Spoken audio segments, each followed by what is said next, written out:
don't feel like that corner went well for me. I really don't. Even though I think the middle point I was proven like indebatably correct. Were you? Because the one person you said was going to agree with you didn't. He was bullied into not agreeing with me. You also said that he got bullied over the thing you weren't here for, that he told you what happened. Nah, he was bullied. The Mayo Experience. Mayo Experience. Mayo Experience. Mayo Experience. Experience. Welcome to the Pat Mayo Experience, Week 15. Picks against the spread, Cust Corner, Superlocks, the whole shebang, plus an awful lot of news. Generally speaking, we come into the show, we have the games, we have a little bit of news. Maybe we had talked it out on Sunday night during the recap. Obviously, that didn't happen this week. So there's a lot to get to, plus some breaking news from Tuesday that affects one of our main guys here. So let's just jump right into it. Everyone's here except the coin, which is over there and someone's going to have to get for me. I want to bring him in on the line right now. Geoff, first instant reaction feelings to Philip Rivers coming back. Oh, I got like body tingles, positive ones. Well, that was like last night, like just on the reports that he was going to Indy or in Indy working out. But I'm a little scared. Like, I was getting myself ready to watch the Chargers last night, and I was just thinking about Phillip. And then I was like, if he's got to play the Texans, he's going to die. And that's Apollo Creed style. And I really hope he doesn't have to play this week. But oh my God, if he gets to come back on Monday night next week versus the 49ers, I don't know. I think it would go below. I don't think it would be like horrible. I think it'd be fine. Okay. That's not the fired up reaction that I would have thought, positive or negative. Let's see if we can squeeze a bit more juice out of here with Tim Andergust. Tim Andergust. Not my name. My first thought was, I hope Geoff didn't buy those tickets to Canton already, because this will push back his Hall of Fame eligibility for 5 full years. All of a sudden, Philip Rivers is a Hall of Famer. No, I thought he was doing this because he knew he wasn't going to get in at any point, like over the next few years with some of the names. You retire at the end of this year. Who are you competing against? That's true. That's true. You get a nice stretch here. Pat, I think delaying the clock and avoiding like Breeze, Eli, Ben, Brady. But I don't know. We've litigated this plenty over the years. They've made the Hall into a Hall of very good. If it's like the Deion Sanders qualification, then he doesn't get in the Hall of Fame. But under what they've done to the Hall of Fame, he's gonna get in. I never believed him to be a first ballot or second ballot. I think eventually he'd win over that room because everyone loves the guy. And there's politicking involved, and he's never made an enemy, and he held up. That being said, now everyone who mocked his Hall of Fame chances are like, I can't believe it. They're making it like he's delaying a Hall of Fame clock that they said he'd never get in. Maybe this will strengthen his case. If he comes back after this break. One win, Tim. All I would need is one win. And is it too late to give him comeback player of the year? It's not. He's now 14-1 in the comeback player of the year market. Okay, so he opened up this. at 27. Oh my goodness. The highest that I heard he opened up at. There were no quick 300s like Joe Flacco and then 100s like I got myself. They were not making that mistake because if he wins one game, would you conceivably think he could win that award? Yes. I think that if let's say he ends up playing this week against Seattle, I think it's likelier than not that he does. Out and whatever, and he somehow manages to keep the Colts afloat and just finishes 4 games, I think he wins. Yeah, they're not bringing him, they're not bringing him back to get ready to play in 3 weeks. They're 8-5 and they need to win games now. So if he has a good practice tomorrow and Thursday, he's passed his physical. He's going to play. There's no doubt in my mind. Okay, here's the problem. Listen, I'm conflicted, Pat, because I'm so proud and I love Phil, and anything to add to the Phil legacy, or even seeing people, using this opportunity to talk about how much they like Phil. And how cherished of a football character he was to our generation. Obviously, I'm in the fucking foxhole, nuts deep, but that's a whole other story. One thing about Phil is he didn't go out sad. You know, he played for the Colts in the COVID year. They made the playoffs. That was a tough loss in Buffalo. It was 5-point underdogs. They almost won that game. But, you know, he went out like taking a team with 1 year to the postseason. We see a lot, and that was like, okay, Phillip doesn't go out sad. Like, this probably ends sad. And against Houston, he can like die. And I don't want people's now final memory to be like Phillip getting body bagged in Seattle after 3 days of practice. How old is his youngest child? Because maybe this is an opportunity for them to finally see their dad play in the NFL. And hey, that's another thing. People, this is taking Tiffany and the Great Rivers children, comparing them to Jill and Hunter Biden. Phil has his full faculties, people. He's not being forced into this. That's a joke. I like it. But yeah, no, Phillips, yeah, he didn't go out sad. Now he might go out sad. And I was always proud, you know, with Phil, we had to win the little battles because we never won the big one. You know, so all the little battles counted, and him not going out sad was always a point of pride. Because now you even look, listen, I'm not comparing them at all. But, you know, you want to play, like, look at LeBron. Like, he's going to go out sad. Like, he's just going to go out sad. That's the inevitability of doing what you do. Jeter went out sad. It's super rare to not go out sad, to be that good for that long. Didn't Jeter go out with a home run in his last game? Thought he went out with a home run in his last at-bat. Sure. I'm talking about the season. Okay. Like, yeah, fine. You can make that point about Kobe. He had that great, like, amazing last game. It was magical. What about... Well, no, okay. We need to address what the ultimate circumstance is here. Rivers plays so well and bumps the Chargers from the playoffs. No, we don't even have to. We can debate that in a couple weeks. We don't, but they're the team that holds the tiebreak with the Chargers. They're the biggest thorn to the Chargers making the playoffs. Sure, but the Chargers got one yesterday that was freaking huge, and they only need to clip another coin flip game, and they're probably fine. But yeah, that would be a movie. That would be a movie if Phillip clips and, you know, gets my playoff spot. I wouldn't want that. I don't want that one bit. But I also think maybe people are overreacting a little. Like Phillip, he, you know, much like I've talked about Drake May, like he's become a consigliere for some of these, you know, Southern college kids, or yeah. And Riley Leonard, like, you know, sought his tutelage pre-draft. And that's not like a big endorsement. I'm not going to lie to you. That guy No, sucks. I know. But listen, these guys work with a lot of players. Like, I mean, like, look at what's his name? Like John Beck. Like, he works with, I'm just saying there's a familiarity there. I'm not saying this to bump up Riley Leonard. I'm saying there's a relationship there. And I think this is as much as Phillip being just like an eyes and ears for Riley Leonard. Like, who to be there to help him, like, look at the tablet after plays. You think that Anthony Richardson knows what's happening? Apparently Phillip runs this offense for his high school team, and Shane Steichen calls him every week. Like, he runs a high school offense so well that the NFL version of it consults with him. I'm just saying, I don't think he's might be getting on the field the way people make it out. And listen, he might be playing Sunday, and I don't want to say I'll be an idiot, and my brain is running 100 miles a minute right now. Like, there's a storm in my brain. Like, you do not want to be me. Like, there's literally like a storm going on in there. The storm coming, Mr. Wayne.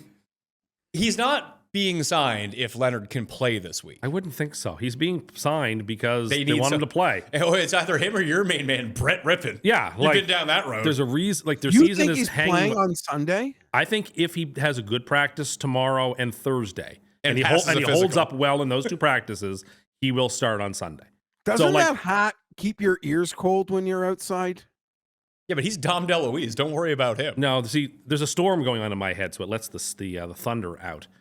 At least in your case, at least in the Colts case, Rivers can come in and play, and their team will have a chance to make the playoffs on the field because the NFL doesn't have a committee that will steal a playoff spot from their team. I'm sorry. This 2-day tour that the Notre Dame athletic director has gone on is one of the most embarrassing things I've ever seen in my life. I stand by what they're doing. Oh, you stand by that, the fact that he should stand up at a podium, cry some more about it, and then claim they had the toughest 10-game stretch in college football greatest 10-game history, stretch. and they won them all. They beat two teams above 500. The greatest 10-game stretch perhaps in the How history about of this? the How game. about you beat the teams you're supposed to beat? Can't do that? I didn't know Notre Dame was pro-choice. I didn't realize that the committee would prefer to put in teams that weren't as good as the Irish, but I guess, Why don't you win your games? They- Have you tried that? I mean, we want to stack up losses and wins. Like the Irish losses look a heck of a lot better than the other teams. Listen, sometimes teams that deserve to be in postseasons, that even if they were in the postseason, you could conceivably see them doing damage, don't make postseasons. It happens all the time in sports. Why does Notre Dame get to play Navy in the playoffs so they can Pat, win that game? I can tell you, like, I love betting on college football. I love watching college football. I love America. That being said, I love that I don't actually care about college football. Like, I can like laugh at how like stupid so much of it is. But in the end, like, I just love it as a TV show, and I love it as like betting entertainment, and I love ball. Like, I just love ball. I'd watch high school ball. Okay, but they There's have a not- committee that for the last 2 months has been ranking these teams and has consistently ranked Notre Dame ahead of Miami and ahead of Alabama till last You week. lost to Miami, right? Then why didn't they rank Notre Dame behind Miami last Tuesday when they were out of games? Why did they wait until what changed between Notre Dame and Miami between Tuesday and Sunday? That they don't care until the final Yeah, week. Neither this is team cute that played you think games. there's like some logic here, other than it's just stupid, and you were on the wrong side of stupid. Yeah, maybe play in a conference. No, why should they have? Yeah, I think you're seeing why they probably should play in one. They're not going to. Instead, they can be an independent and be just the downside of the ACC. Yeah, well, it was Maybe schedule some real teams. Maybe- Oh, they tried that. They lost. You know, it's okay to punish BYU for getting blown out in a championship game, but Alabama pays no price for being blown out in a championship. But they're elitist and won't even play in the Pop-Tart Bowl. I don't Yeah. blame them. They have a history They of took not. their ball. They went home. This is just an indictment that no one gives a fuck about Notre Dame anymore. If they had a real pull, they would be in. So sorry. This isn't 1984. You know, I'd heard You people. know, Pat, I will say, in these sort of like markets where there's like humans that know the actual results of something, and we're sort of at the precipice of it like happening or going off the board, and you see the sort of line movements that we saw with Notre Dame, like almost getting out to minus 3,000, minus 4,000 to get a playoff spot. I've never seen that like not come home.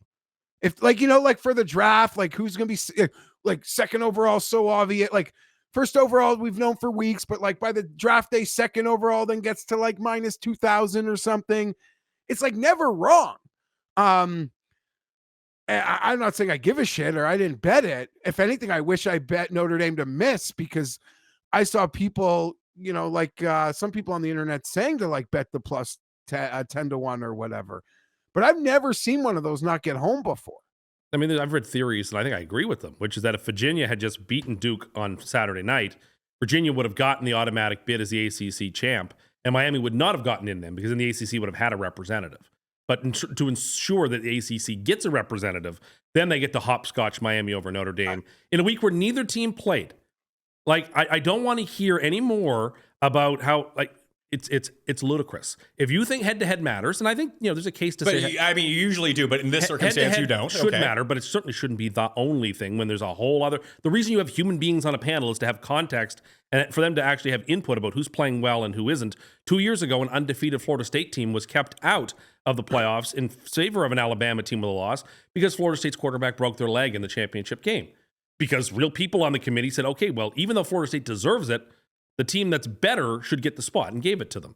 But now, after not playing, they decide to hop Miami over Notre Dame. Miami, who lost to Southern Methodist and to some other, and to Cincinnati, I think. Two really bad losses. Did they lose to Notre Dame? You didn't get in the playoff, and your team lost the Super Bowl all in one day. I And the feel thing real is, bad. And the The best advanced part is stats- that you can keep crying about it, and just The advanced stats showed they were- it makes Notre Dame just seem This so was the year they were pathetic. going to win the championship. Oh yeah, of course. Of course. You can claim this is a hypothetical I do. championship. Good This work. would have been a championship team had they been allowed to compete. And then, like, you know, I don't. You couldn't even win the Taco Bell Want to Bowl. go to some like computer model, like sure. They'd have been in. They were the third best If they team wanna according to use FPI. Vegas, if they want to use how Vegas would rank them, like fine, but Favorite over in the Alabama, end- favorite in the over end, Oklahoma, favorite over Miami, and but yet they they don't get in. want this. Like they love this. If they want to change this, they could change it. They love this discourse. Someone's going to get screwed. A couple teams will get screwed every year. Yeah, you want to be But careful who you make enemies with, though. all of Notre this Dame is the last team. conversation- you No, wanna see, make enemies I completely disagree. If Notre Dame really don't want them as an enemy, they'd be in the playoffs, Tim. No one gives a fuck We'll about see. them outside of people who cared about college football 50 We'll years see ago. how long it'll take before an immediate expansion happens. And when that expansion takes place, there'll be a guaranteed spot for the Well, Irish. there is if as they of next finish. year. They negotiated that before this year started. Yeah, well, it that if could- they get ranked inside the top 12, they Yeah, automatically but have that's a bid. BS, because then if you don't want them in, you just rank them Rank them 13th. 13th. Like, that now does what? not- Watch them come 13th. That's not a guarantee. The fact The is, best, the best teams, Geoff, they're all ranked number 13 at the end of the year. Everyone knows they had a that. 10-game stretch, which is How unparalleled many in like college top history. teams did you Really? play? Not even by undefeated teams that play real teams? How many top teams did you play this year? 2, and they lost. No, they played Pittsburgh. They played Navy, who was ranked. many ranked They teams did played you play? USC, How many and they ranked beat teams them. did you play? 5, I believe. Pittsburgh, USC, Navy, Texas A&M, and Miami. I believe those are the 5. So you lost to the 2 teams that are in the playoffs. Again, they lost super close games. Both of them super And close then in August and the start they of played September. no team that finished better than 17th in the rankings. Then they played. Then why didn't the committee have Why them doesn't ahead of Notre Miami? Dame play a harder schedule? Why didn't the committee? Why don't they play a harder They schedule? actually should play an easier schedule. Oh, That- really? That's the solution. Could they play an easier The schedule? solution is not to play those games at the start of the year against tough teams. So they should just play nobody Play then, like and then pretend they're the champions. Be like an SEC team and just play garbage teams early in the year and then just ride to the playoffs that way. It's completely unjust. I'm annoyed by it. That team had a real chance to win a national championship. No, they have a dude. legit Heisman Trophy couldn't candidate even make on the the team. playoffs. And we are all worse for it because we don't see the best. They expand the playoffs to 12 teams, and yet the third best team in the country doesn't get to play. It's a tough scene. Very hilarious. It's a tough scene. It was a it's bad like, Sunday it's of like football. Cust, Siege, like all the worst people you know are just crying about it. It's just glorious. You ask Garion what he thinks on Sunday night. I will. Garion will I'm probably sure think- he's like, he feels the same way I do, I'm sure. You're sure? He feels That like he he's should going to be sit in. here and spend 7 minutes crying about it? It's unjust, that's all. I'm not going to talk about it anymore other than, in my mind, they've won the national championship this year. Yet they still haven't beaten a good team. They have beaten good teams. Wait, They this haven't is beat any like good Phil. teams. This is like Phil's U.S. Open. It's just Well, like, he would have won that U.S. Open at Aaron Had he Hills. have played. Had he Oh, played. yeah, of course, because he's great track record. He had to in go to a US Open. graduation. Yeah, great track record in U.S. Open. So, of course, Yeah, he well, was that wasn't really a guaranteed to win. U.S. Open course, was it? Wasn't really a U.S. Open course, was it? You think he would have won Aaron Hills? I do think so. I'm convinced of it. It's all very pathetic. What's pathetic is How about you just win arbitrarily moving teams. How about you win games? I'm not even upset at Miami being there. I actually think Miami should be there. It's Alabama that bothers me. So Alabama's why did they get penalized? They've been for playing in poorly for a month. Barely beat a 5-7 Auburn team a week ago, and then got crushed in the championship game with 3 losses. And we put them in instead. Please, So why Give did me a break. So play in a conference, play a championship give game. me You a get that break. extra win, Give then you're me in. A break. All No. you had to do was beat Duke. BYU plays in a conference after being independent for a long time. They only got punished by losing in the championship game. But if you had won the championship game, you'd be in. But Alabama doesn't have to win and get in. They They also get to play in the SEC, not against a fake conference, basically. Nonsense. Which is the conference that Notre Dame primarily played, by the way. Yeah, well, the relationships are strained right now. Remember when they beat that lacrosse quarterback? And you were like... Syracuse, yeah. Yeah. And you were telling me how great Syracuse was? No, I just said they're a No. power That is not Jared. You were in the room. that they were a power conference team, which they are. How much was he going on about how what a win? What a win. What a win. Was And there. then he claimed ignorance on. He was like, did they have their quarterback? He's like, yeah, they had a quarterback. Well, they had a quarterback. Didn't realize that he was a lacrosse player. I don't understand. I understand you take glee in this. That's fine. You're allowed to. I know. It's not so much the glee that I take in them missing. I don't care either way. I just find it very pathetic. The amount of just absolute losers who are just like, oh my God, Notre Dame. Like, you didn't even go to fucking Notre Dame. What do you care? They should be looked after. Any team should be looked Why after. should It they them. be looked after? Given the season they've had, Win your fucking games against the good teams. then don't rank us ahead of those Then teams you know what? for the whole year. Don't do that. Doesn't matter. But it ought to matter. We're there at the end. They lost. What are we doing those other 9 weeks? Play in a doing ranks? conference. What are we doing? This is them trying to bully them into a conference. No, that's not going to happen. Well, I'm sorry. You don't get to keep all your money. You get to keep your ball and go home. We don't like the Wolves. I don't like the rules. They're arbitrary. It's all just very sad. It is sad. It was a bad Sunday of football. No, me. I mean for like people like you who keep crying about it. But the AD is the most pathetic thing on the He's got a job to do, which is defend his people. He's not defending anyone. He's making them look ridiculous. I think he's doing the right thing. He's just out there crying like you're crying. And I'm glad that the team said we're not going to play in any bowl games. I wouldn't either. To heck with the system. If they're going to do, why should the Irish go play for ESPN in a meaningless bowl game and give them massive eyeballs when they've been treated like this? Geoff, what do you think? I'm not playing in the game, I think, is actually really pathetic. Like, I think it's the most pathetic. Like, there's a whole ecosystem here. You know, you've been propped up by so many of these organizations for years to help cover, you know, the expense is, you know, and everything that you are like put on a pedestal for. And, you know, the one time you feel wronged or slighted, you won't like still participate in the ecosystem of the bowl games. I think that is such Bush League. I saw somebody suggest what they should do is just tell Texas and Vanderbilt and BYU, let's go have our own private Final Four and declare our own champion on NBC. Yeah, you could run your own hypothetical championship. Like Good for you. Like the Soviets did the year they boycotted the 84 Olympics, had their own Olympics. You spent the first 3 years, you know, jerking off live. So, of course, you jerk off an idea like that. You know, it's not my idea. I read it somewhere. I thought it was a great idea. That would get eyeballs. A heck of a lot more people are going to watch that than James Madison, Oregon. Well, why could you keep James Madison out? I actually don't have a problem with James. Like, those are actual objective rules that they had to follow. Well, they have to follow. If you're going to have 12 teams in the playoff, that I understand. If you have a one-loss team, like I understand. You got to get them in. No, they objectively, you had to put in so many conference champions. Just did this when like Pat gives zero shits about it. Okay, but it bothers me. Hold on. And I would have vented Sunday, but I wasn't on Sunday. No one was on Sunday. Well, I'm just saying, it just proves that, you know, as much as it's infuriating, they might have the right system because the discourse it creates, like you can't create this amount of conversation. Pat is talking about this. It happened over 48 hours ago. He doesn't give a shit. I mean, I would not have brought it up until I watched the presser from the AD, and it was just so sad. There's a lot of hurt feelings.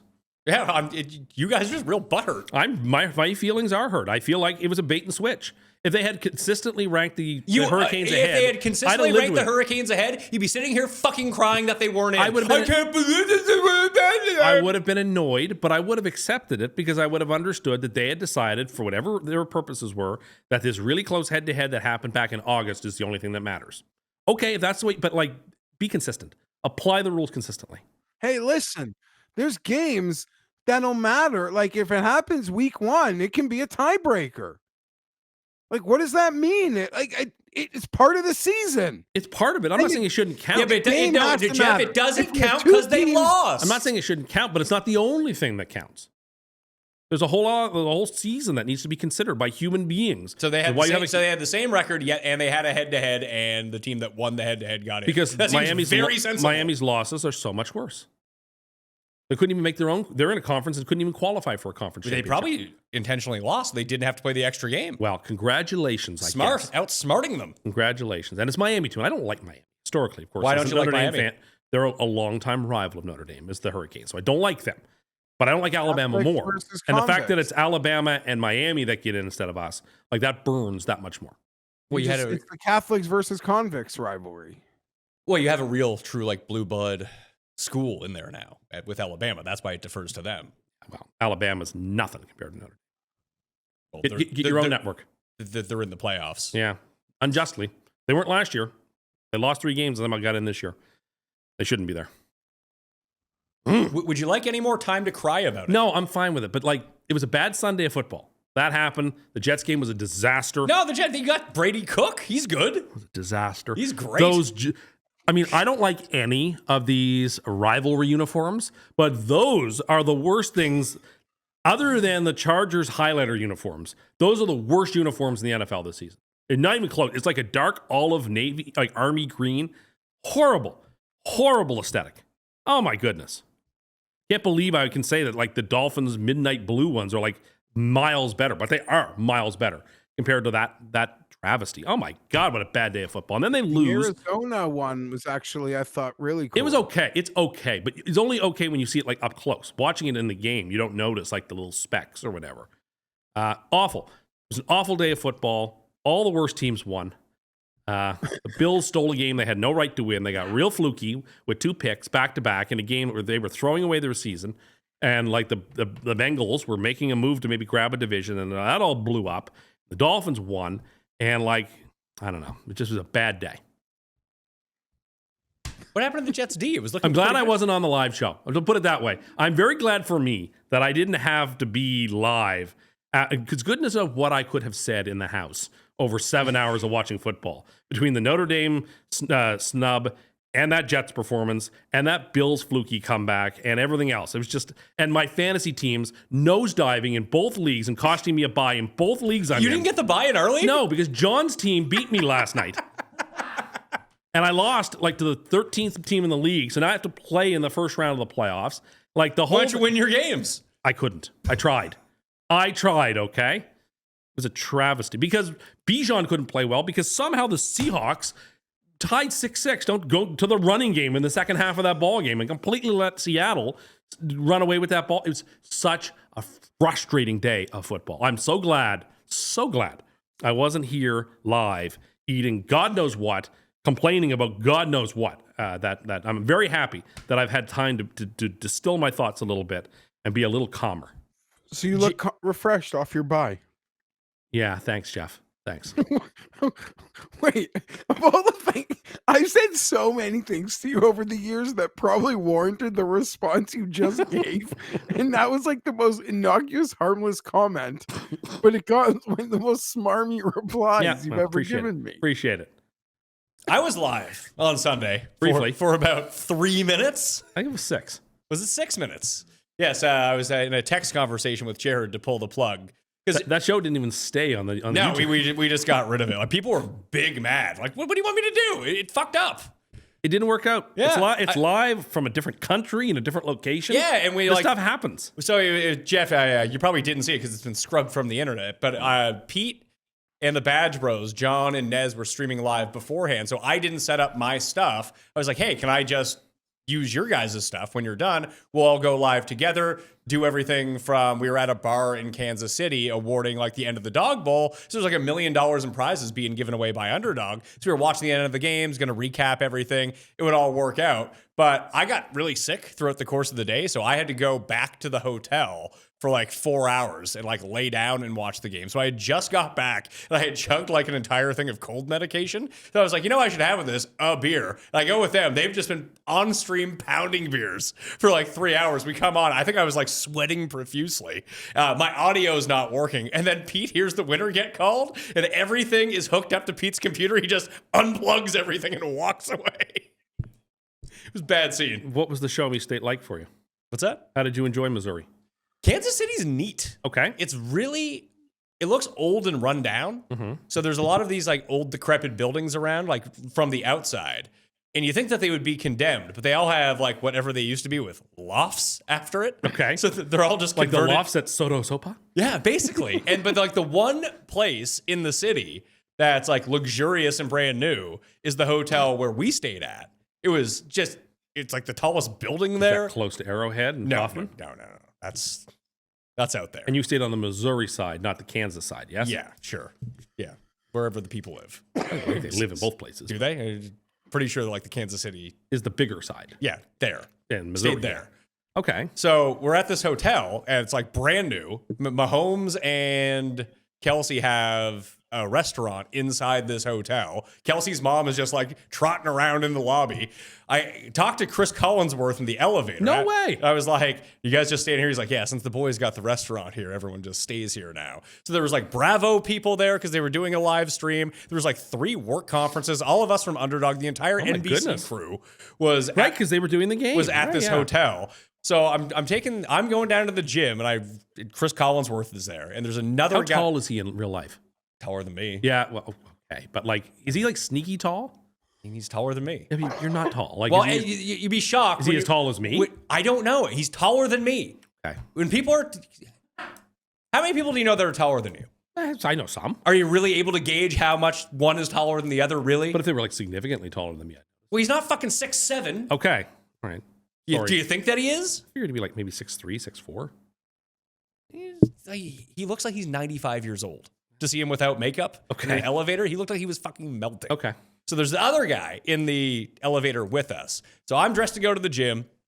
Collinsworth has a snorkel in his hand and swim shorts on because he's going swimming. Nice. And there's this other guy with this like very down south accent who was like very confused about how Collinsworth knew that I was going to the gym in the first place. Yeah, I'm dressed to go to the gym with a water bottle in my hand. And then he asked Chris Collinsworth, he's like, "You got that boomerang for diving?" He's like, Collinsworth just looks and goes, "It's a snorkel." Oh my goodness. Just like bewildered by the entire thing. Oh my goodness. So I got to meet Chris Collinsworth. That's really cool. Saw Tony Dungy. He saw someone in a pink shirt, then just walked up to the window and stared. Did I he look assumed like he was he trying did to on pray the the front gay away page? on people. Did he look like he did on the front page of SAS Wiki? A little bit, like he just kind of like was vacant the entire time, and everyone just kept making jokes about how he's probably praying for sinners at the window because everyone was dressed a bit too flamboyantly. Did you try some of the local fare? Yes, I went to Q39, which Huss reached out to. Okay. He was like, "That's the place to go." Because I was there with the underdog rep, and she had worked with the NFL. So whenever the Chiefs brought her into town, that's where they would bring her. And apparently the Chiefs always go there too. So she's like, "It's like the one place that I know. Apparently it's very good." And it was. It was excellent. What'd you have? Barbecue and everything. Okay. I'm not like you. I don't like go home and journal everything that I I do. journaled this stuff. Did you go to the Mahomes restaurant? No. Oh. We got nuggies. I don't know if they have nuggies. It seemed real fancy. This It's like sounds a high-end steakhouse. This sounds like a nice time. It was, but I was gone for 4 days. Yeah. And 2 of those days, like I left Kansas City at 6 a.m. yesterday, and I got home at 10:30 p.m. last night. That's rough. Nothing flies into Kansas City, Jeff. There's no Toronto to Kansas City direct. Telling you that. That's why Jeff's not going to the game this week. Probably not. You got to stop in Chicago or stop in Denver. Like it's the whole hassle. And I got delayed like 3 times yesterday. Wow. It's pretty cold. It's pretty cold here. Not used to the cold again. Yeah. Well, that's where they had that game. It was like minus 1,000,000 degrees. Yeah, after I left, like the 4 days that I was there, it was colder than it was here. And then I leave, and it's like warm again there. Kauffman Stadium was nice, though. Was it? And it's like adjacent to Arrowhead, Yeah, right? they share a parking lot. It's right across. They were doing something to the field. Okay. Yeah, that's my trip to Kansas City, Jeff. Oh, there's one thing that... Tim, it's like... No offense. That's that conversation you just had, which is like lovely, and I'm probably the broken one. I in this arrangement, I'll acknowledge that. But it's like the exact same conversation I get home from a trip that like my mother-in-law. I know. My wife asked me none of these questions. Okay. She's like, "How was it?" I was like, "I'm really tired." She's like, "Okay." Okay, well, excuse me for being curious about somebody's trip. I'm sorry, Jeff. What would you have asked about? Your floor is yours. What are you wanting to know? You know, how is Kansas City? How is question I Peter and the crew? What was it like seeing all these, contestants? It's probably like a whole potpourri of people. Everyone's asking about you. What do you mean they were asking? They're like, "Where's Cust? Is Cust with you?" I was like, "No, he's not here." I'm not. There was a guy who qualified who's from Waverly. No way. I was like, "You're probably like neighbors with Cust." He's like, "Really?" So if you have some guy like stalking you, he is like 75 grand richer now, so maybe he's not going to do that. But like, I don't like. Do people think I just like appear with you wherever you go? Well, yeah, they thought it was an underdog event. I came down to like hang out. They thought that you and or Geoff. Like people were like, "Is Geoff here?" I was like, "No, is Cust here?" No, it's like it's like if Pat drove a motorcycle with a sidecar, we would be sitting in it. Now there is, pardon me, a meme. Excuse me. There is a thumbnail for a show. There was one incident, though, that I feel like it was happening to me. I was like, Cust would not handle this well. So I went to the gym, and I wanted to make sure I wanted to eat afterwards. So I ordered my food to my room while I was at the gym. So by the time I got back, maybe it's a little bit cold, whatever. I was like very hungry. Okay. So I wanted to eat immediately. And I knew I had to get ahead of like the 2,000 people ordering breakfast. Mm-hmm. So I go back up to my room, and the cleaning lady's there. Okay. And I walk in, and she's like cleaning the bed and like I was like, "You're very early for this to be happening." It is like, very early. It was like 9:15 in the way morning. too early for that to happen. But my food is there. was like, well, I'm starving. I'm drenched in sweat. I have nowhere to go. It's a hotel. So I have to go in my hotel room and sit on like the little couch and eat my breakfast while she is like cleaning. And I asked her to like leave 4 times. She didn't speak the best English, so she just kept going. I would not have been comfortable. The first thing that popped in my mind was just like, oh, Tim would hate this. Oh no, I don't think I would have been able to eat. You know what I would have done? I would have gone into the bathroom with the food, closed the door, and eaten in the bath. No, that is what I would have done. I'd have just let the food get cold. No, I'd have taken. Where would you have gone though? Yeah, like what do you do? To the lobby? I mean, I'm drenched in sweat here. Like I'm exhausted. So I grab a t-shirt, I wipe myself down with a towel, I'll shower in a half hour. Anyway. But I'll go try to find like a corner spot in the lobby, I guess. Like I'm not getting in that fucking room though. That I know. And I'm sure as hell if I ain't getting in the room, which means there's a 0% chance I'm getting in the washroom with my food. No, maybe I wouldn't have done that. Maybe I'd have just gone down to the lobby, waited till they were done. You know, some hotel room, well, yeah, never mind. And then said, I want you to send that food up again when it's hot. I couldn't eat it because but then you would have had to wait like another 90 minutes. That's okay. Now, it wasn't okay because I had places to be. And it didn't bother me. I just sat at the couch, like, listen to a podcast. No, I couldn't have done that. Well, she was like vacuuming. No, I couldn't have done that. That would make me feel too uncomfortable. Hold on a second. As someone that has so many Cust puzzle pieces, you know, here and, you know, the puzzles on the dining room table. One of those 10,000 piece ones. To figure out. I don't know where this one goes, okay? The fact that like you will gloat about going into a restaurant, like a quick service restaurant, 5 minutes before it closes, order and then eat there and not think like that is exponential. Like the feeling you should have had sitting there should be equal to the uncomfortable feeling you're saying Pat should have had. I honestly, what you do is worse.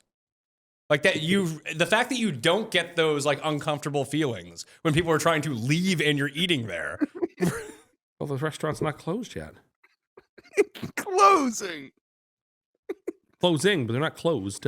As we'll get to a little bit later, our friend pointed out, it's like, do you make it direct quote from him?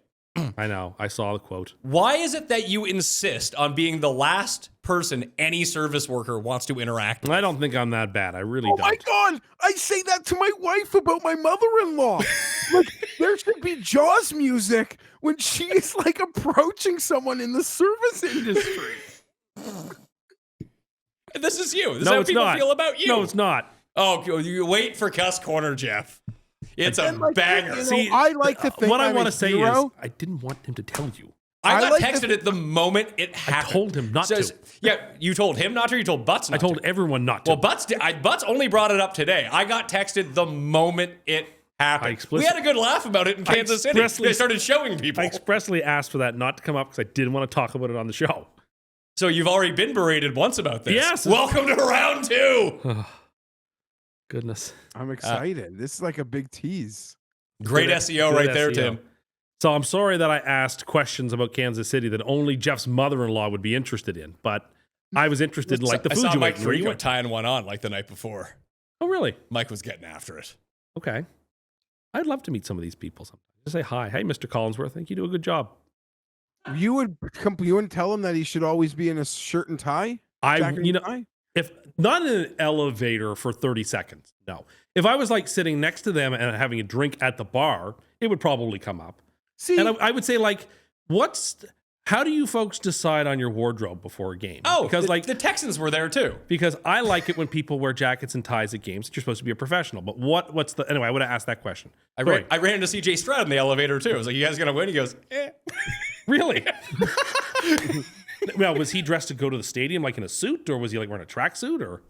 Yeah, everyone was just wearing like full on sweatsuits. Okay, so he wasn't on his way to the game then. Yeah, it was like 2 days before. Oh, okay. Or the day before. Yeah, okay. Yeah, but they were like stuck on their bus outside of the hotel for like a good 2 hours. Really? Yeah. Why? I don't know. That sounds. I didn't go up to the driver like, well, what is happening? That sounds miserable. Yeah, but no, there's usually like multiple buses that leave at different times. That could be that. That's what you probably just always saw a bus there, but there's like bus 1, bus 2, bus 3. Guys like to go Guys like to be there at different times. They have different routines. And Tim, although I'm like the crazy one that has like a lot of opinions on the internet, I think people would be surprised. Like I would handle that like exactly the same. Like there's no way in an elevator am I bringing up like something like that. I am, even though you people think I'm insane, I would just be a very polite boy because I was raised that way. But then if we got beside each other at a bar, then maybe like express my pet peeve. Yeah. Yeah. But I try to find an entryway that was as gracious as the one you just laid. Yeah, exactly. You try to find an easy way into that conversation to find out why do you people dress like you're slobs. Yeah, like wear a jacket and tie for heaven's sake. Yeah, but they're wearing like those probably like or you really can wear that. Jeff and I had a whole conversation jackets. on Sunday about Brady's jacket. And Brady's what that jacket was on Sunday was awesome. If that's a one piece, I want that thing. I'm sure it costs like $6,000, but it was cool. I am I give you that. a Brady announcer hardo. So I watched almost all that game because, well, one, I wasn't watching it here with all the games, which was awful. And we'll get to that too, what that experience is like. Going back to being a commoner and watching one game on a screen at a time. I found it even worst. We had in the bar, there was only 4 games on and Red Zone. And I was like, it's awful. What's happening to the Jets and Dolphins game? It's awful. But the other 2 games were horrible. So I was watching the Bears-Packers pretty much only. And yeah, Brady was making good points and talking about like how he used to have his muff when he played in cold weather and how he used to have one side of it sewed up. He's got a big muff, does he? So that it would stay warm. And like little stuff like that. And I was like, that's really interesting that's the way you would think about keeping your hand warm during the game. And he was making some good points. But yeah, because the other 2 games were unspeakably awful. I watched a lot of that game. This is our last regular week, by the way. Did he have a muff? Did he have a muff in each hand? No. Was it a warm muff? No, it's the entries to the pouch. Pouch. Usually he double fists the muffs? No, he sews up the left side. Oh, I don't think you're allowed to do that. I think that only happens in like Northern Africa. All right, stop it. But this is our last normal week of football because next week there's 2 Saturday games. The week after there's Saturday games, Christmas games, Thursday, Monday. Week 18, and then week 18 is only on Sunday.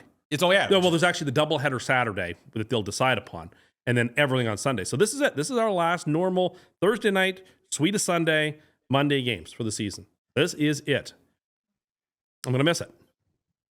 I thought you would have brought up that everyone else I told this Chris Collinsworth story too, was just flummoxed by the idea that he had a snorkel with him. Oh no! Yeah. If I had a snorkel, I'd want a snorkel.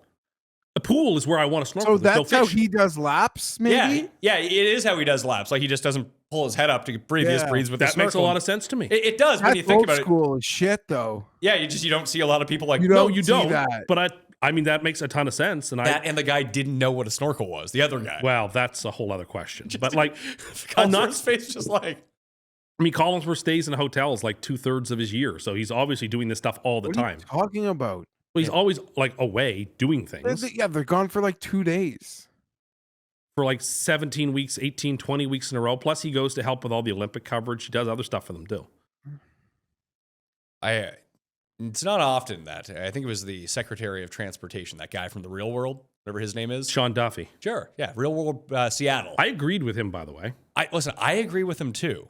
And I don't agree with that guy like all the time on everything. His point was that don't dress like a fucking slob on a plane. You should dress up a little bit. The amount of people wearing fucking pajamas in the airport was disgusting. I agree. And they're never the people that you want to see in pajamas, Jeff. Pajamas are wild, but I can wear like a tracksuit. Yeah, tracksuit's fine. That's like pajamas are like a whole different. Don't wear sandals and don't wear fucking pajamas. Does it kill you to put on a button down and a pair of jeans? Okay, you don't need to wear a button down and a pair of jeans. Like let's calm down. I'm not telling you have to be in black tie here. That's basically what you're saying. Maybe wear a collared shirt and a pair of jeans. You don't need to wear a collared shirt on. You don't have to, but you know what? There's nothing wrong with it. It's nice. Listen, no one's stopping you from doing it. Dress up. There needs to be a minimum level of not looking like a slob to be on a plane. Yes. T-shirts that don't have stains or like beer logos on them. Beer logos are fine. Don't wear shorts if possible. Shouldn't wear shorts on a plane. Yeah, you ever see that? You ever see that Curb episode where Larry freaks out about the guy? I don't mind shorts on a plane. Some of the planes are super hot. Yeah. People don't want to be next to your legs. And listen, I might wear shorts, and I got big ham hocks, but I'm still gonna wear my shorts. Yeah. Don't take your shoes off in the plane. Yeah, don't take your shoes off. That's true. Unless you have like a medical reason. Like, don't do that. Medical reason. Like There may be medical reasons why you need to take your shoes off. I don't know. I can imagine maybe there's circulatory reasons. Or hyperhidrosis of the feet. I don't know. Or it could be something to do with like diabetic socks and needing to take them off. I don't know. But if you don't have those issues, keep them on. My goodness. Tim, you don't wear a button down at the airport. Yeah, you don't. But I wear a collared golf shirt. Casual. But I wear a collared shirt. But has a thermal underneath.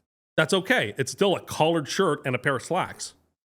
I'm not slacks. Yeah. Man, I don't know. Yeah, I'm not wearing pajama pants and a Coors Light t-shirt. It was like matching pajama. The two people were asked to leave the lounge. Well, it's disgraceful. Like, dress up a little bit. Have a little bit of self-dignity. You see people in like pajama pants and slippers. No, that's abhorrent. It is. I think, you live in a free country. You can do what you want. But, like, my goodness. Like, show a little self-respect, in my opinion. Yeah, I was with you. It's not what I wanted to see. No.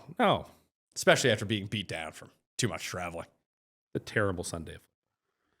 And the games weren't very good either. There's a couple of good games. But the games, by and large, on Sunday, so I never watched the Sunday night football opening show because we're always here. Yeah. So I watched it for the first time all year. And they're like, what a phenomenal series of games. I was like, what? Did I pass out? Like, no, there were like 3 good games. The rest were trash. What are you talking about? What were the good games? Dolphins, Jets. No. That was fun. Obviously, Bills and Bengals was great. Was a great game. Bears and Packers was good. Bears and Packers were good. You can make the case of Pittsburgh and Baltimore was. It was close. It wasn't a very good football game. And like, I'm straining to think if there was another good game. Game in New Orleans wasn't bad, actually. Was a very sloppy game played in the rain. Tennessee, Cleveland was crazy. Yeah, Tennessee, Cleveland was a lot of fun. It was bananas. We would have enjoyed. It would have been fun to watch. That's a game I didn't see much of. I would have loved to have seen a lot of in the room. I can't. How you people watch football on just one screen? You people. Well, most people consume football. I bet you most people consume football the way we did 25 years ago, which is whatever show or whatever channel games are on in your geographic area is the game you get. I would say that less than 2% of people watching this show consume football that way. Okay, but I would at least say they have like you're YouTube going to TV a local with watering hole even by yourself. I've done it before. I've done it before too. Yeah, or they would just like watch Red Zone, or they would get the YouTube TV quad box, watch 4 games at once. Yeah, I think the majority of people like who watch football don't do it that way. And my buddies like aren't chilling because no one's really moving because it's like that bad out. I'll like walk 4 blocks to the bar and just watch ball. Tell you what game wasn't fun. Chiefs Texans. No. It was real sad. Well, because like the Texans don't play offense and the Chiefs aren't good. And the Chiefs did everything they could to bury poor fucking Mahomes, man. Yeah. How many drops did they have? 7? What this season is going to do is put to the sword the idea that as long as you have an elite quarterback, you'll make the playoffs no matter what if they're healthy. Because they're going to have Mahomes all year. And they're not making the playoffs. Kelsey's being a bit of a bitch. Well, this is his like last year, his swan song. I don't think he intended to go out this way. Like a couple things. Like he is told he doesn't let Arrowhead Stadium play Taylor Swift music anymore. Like fuck off. And he didn't speak to the media after the game. Like like Justin didn't. Settle down.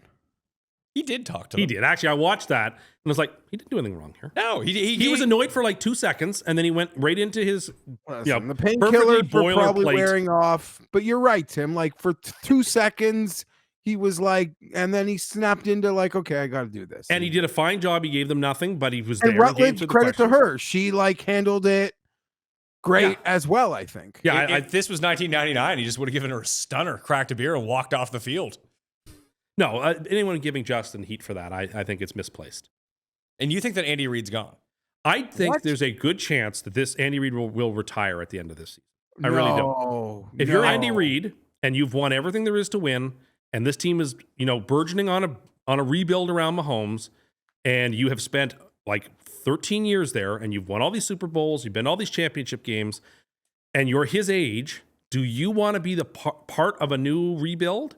Or do you want to go do something else? Be on TV.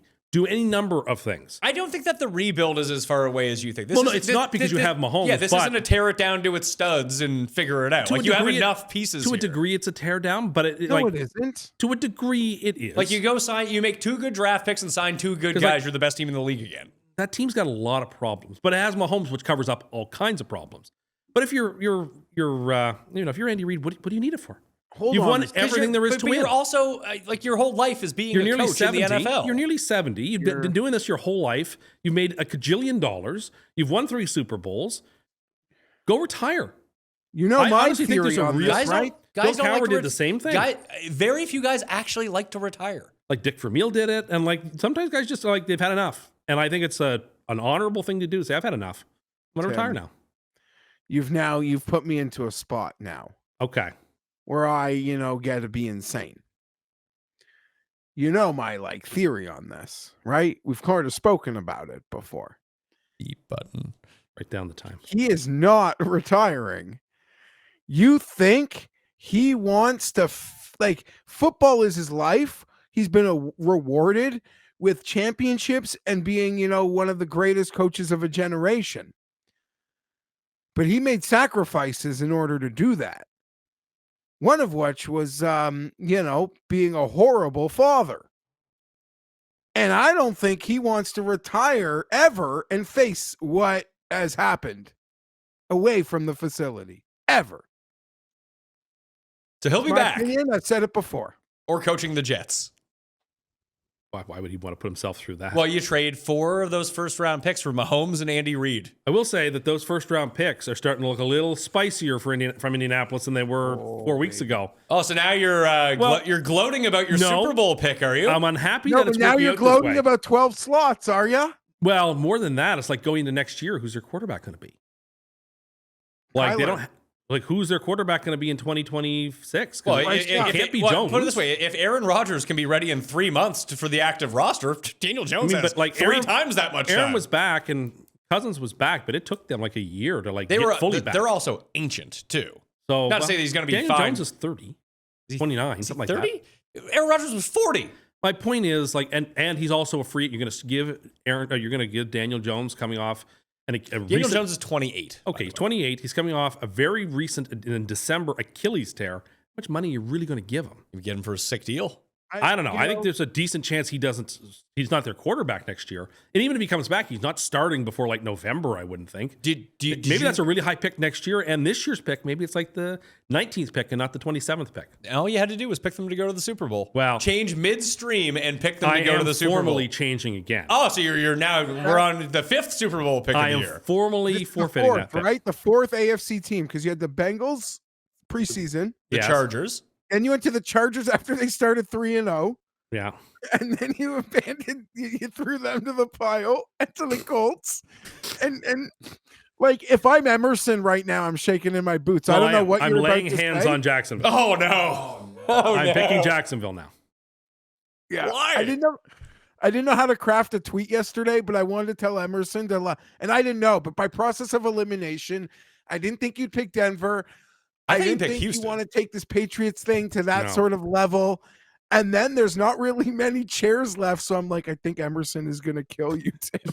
Well, I'm picking Jacksonville to go to the Super Bowl. I'm sticking with Seattle, though. Jacksonville For Seattle. now. I mean, what are they going to lose to a 45-year-old quarterback this week? I don't think so. You were either picking I don't Jacksonville or think Houston, so. right? I didn't there's not even another option. No, Houston doesn't have an offense. I can't pick them. The defense is great. I can't pick a team that can't score. They can score. Not much. All the Chiefs had to do was, for some reason, go for it 4th and 4 from their own 20-yard line. Was Houston your super lock last week, Tim? No, Detroit was. Detroit was, I felt yeah. good about that, too. Good pick. Yeah. I feel good about Detroit again this week, too. Oh, shucks. What? I hate doing this on air. Okay. We're not even there yet. I think the week that we recorded the show on the Monday because of Thanksgiving being that week or something. Yeah. And I had the 49ers over the Panthers as my super lock. And I know it's weird and it's like things got like jumbled together there. I don't think it ever got counted. Oh, I don't know. Go back and do the legwork. And what do you want me to change it to? I have it in front of me right now. Is it that I don't have you for enough games? I think I'm 9-5 on the super locks, not 8-5. You know what? I'll take your word for it. No, because and listen, it's an easy mistake to make because we did the show and you didn't have a chance to update it yet because the game wasn't played yet. And by the time we got to next week, it wouldn't even have registered. I see what you're saying. Yeah, no, that makes perfect sense. I just changed it on the sheet. I like that mattered enough to you to bring it up. Yeah, I meant to do it in private correspondence, and then if I left it longer, Have you ever done that in private correspondence? Is my question. Well, maybe not in private correspondence, but before we record, in the green room, as Cam calls it. Yeah, the green room. In the green room. The green room is just the place we are until Cam stops talking, so we can actually go. I gotta save this for the show. But Pizzola, you know Pizzola. Geoff, ask this to Pat outside. I want to ask you, what's going to be more expensive? Game 7 World Series tickets or Italy-Canada World Cup ticket? So I don't know about I had a firm Game answer. 7, but I think it'll be higher than the median World Series ticket. I think it'll be higher than Game 7. Yeah. I think so but if you're making me pick, I do say higher. So your equivalent seat at the BMO Center from Game 7 in the World Series, whatever the equivalent seat that would be at a soccer game, would be more or less at the BMO Center? It's going to cost, geez, the Italians that I know in this city, there's just no way they won't. Will they be wearing half Italy, half Canada jerseys when they go into the stadium? So it's really interesting. Some of them say they'll cheer for Italy. Other ones say they're going to cheer for Canada. Pizzola says he's cheering for Canada. I think there's a lot of conflicted people. I don't know if normies know what's going on, but it's Canada's equivalent of if the Italian soccer team was playing the Americans at MetLife. The Canadian version is that game happening in Toronto. But you can make the case. It's actually unfortunate, Tim, because it's going to be the home open. It's going to be the World Cup opener for Canada. And on the world stage, people are going to be they can't even get their own fans to their first game of a home World Cup. They don't understand. We got no chance with what, they're great people. There are so many construction companies owned by people in that city. They can all afford to go. Yes. So Pat understands. If you were an Italian Canadian going to the game, the argument you could make for being supportive of Italy would be, look, they might have a chance to win. Canada can't win the World Cup, although I think they might. Oh my God, Tim. I actually think Canada might win the World Cup. You said this last time, and they just finally say? scored a goal at the end. The idea would be Canada can't win the World Cup. They're in a group with 2 European teams. We got it the worst. So cheering for Canada means you're cheering for a team that really can't win the World Cup. Cheering for Italy is a team that could win the World Cup. So I'm cheering for the team that I think has the best chance to win the World Cup. But that would be a fair argument. I don't have that confliction. I'm cheering for Canada. I actually think Canada's going to get out of their group, and I think they could do some damage in the World Cup, but we'll see. I'm going to Germany versus Ivory Coast. So that's pretty fun. Africa versus Europe. That'll be a fun day of footy. But there's no way I'm going to be I love Canada. I hope they do great. I don't care enough to pay to see them play Italy. Yeah, I don't care enough about soccer. I cared enough about the Blue Jays to go to a World Series game. I don't care enough about soccer to go spend the money to go pay $10,000 for a soccer game. Canada, Switzerland, and Vancouver? 0-0, huh? Very neutral. 1-0. I actually think I bet you all that. I think Canada versus Qatar and Vancouver will be a fortune. Well, what does Jared, resident soccer expert, think of Canada's chance? I thought they actually got drawn into a good group for them. Really? They had no chance. I think it's horrible, but I don't know anything. Is Qatar good? No, Qatar's one of the worst teams in that but they're going to play Italy and 2 European. Yeah, but you can come third in advance now, Geoff. Exactly. All the top 2 know. teams in every group automatically advance, and 8 of the 12 third-place teams advance. So if Canada beats Qatar, draws either Switzerland or Italy, and doesn't get blown out in their loss, they have an excellent chance to get out of their group. I once got yelled at the College of Sports Media when Qatar was given the World Cup because I said it's time to get Qatarded in here, and people just were not having it. I thought it was hilarious. That's actually Hilarious, I know. That's great. See, Tim, how is it? Who can? Never mind. How can you be so?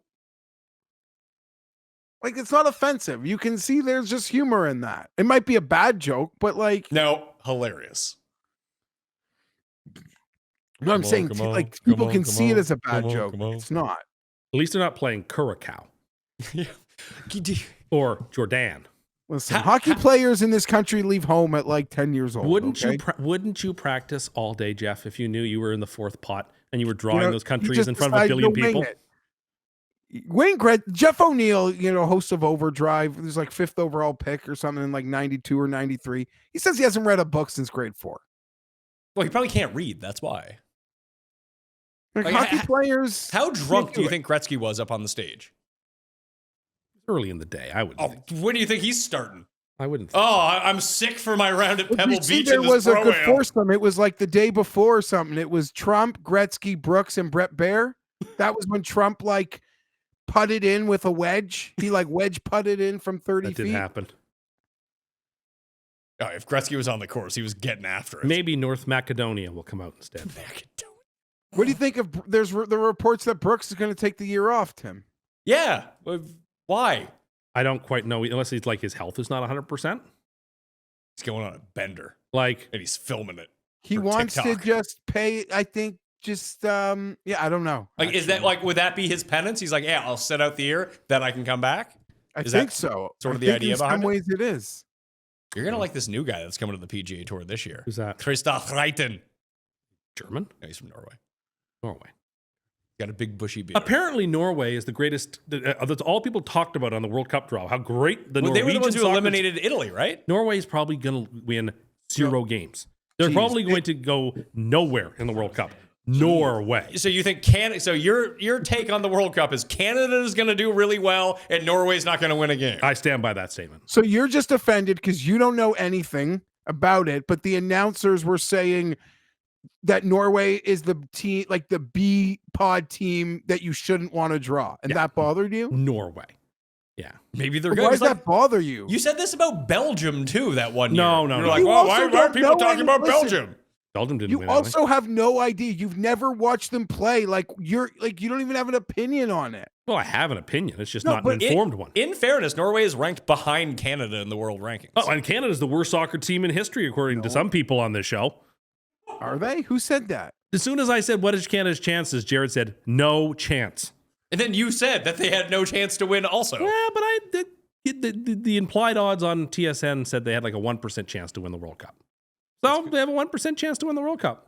Now, when I told you anybody has a 1% chance. When I told you before the show that if the Chiefs win out statistically, they're a 50-50 chance to make the playoffs, you went off. Well, no, that's impossible. Because I reject the idea of them being even capable of winning out. So you embrace the idea that Canada can win the World Cup. I think Canada could do some real damage in the What World does Cup. that mean? Are you just making another arbitrary point that if they do if they score a goal, credit for Tim? They'll get into the knockout round. Do they have to win a game to get into the knockout round? In theory, if they had 3 draws, that might get you in. What if they had 2 draws and a No, loss? I don't think so. I think you need maybe one team will have 3 points and get in, but I think you probably need 1 win and a draw. They could do it. Lucky them, they're not in Norway's groups. Watch out for Norway. So that's all, and someone told me that. They said I should watch out for Norway. Okay. Better than Italy. Evidently, well, that doesn't take much. Well, so then Canada should have no problems coming out. I wouldn't be nervous. I wouldn't be nervous playing Italy. Well, you just said they could win the World Cup. Well, Italian fans think that Italians can win the World Cup, but Italy has trouble getting into the World Cup. That would make it tougher, right? It would make it tougher. But maybe if they don't make it, do you think all the Italians run around Italy saying we're the hypothetical World Cup champions? They wouldn't even let us in. Probably. The Americans could be really good in the World Cup too. TSN has been going crazy about the World Cup the last Why are few you days. watching fucking TSN for soccer coverage? I've been watching a lot of World Cup coverage over the last week, and I feel like I have some opinions. I feel like I know which teams are good, which teams are not good. Oh, have you learned a second player on Team Canada yet? Yes, but now I can't remember his name because they were interviewing him. He was rehabbing in France. Can you name anybody on the States or Norway? There's that one guy on Norway that's the only person that apparently matters, that one striker. The best player I in the could world, watch some one say. show on college Messi? basketball and come on here and talk about it. I watched the last 10 minutes of Vancouver or Miami. Well, there's probably a lot of big World Cup players in that game. Well, Messi's in it. Is Messi on the I Argentinian watched team that still? too. He's actually, going to Tim. be on the Argentinian. MLS Cup. I only watched the last 10 minutes. It was actually good soccer. I actually enjoyed it.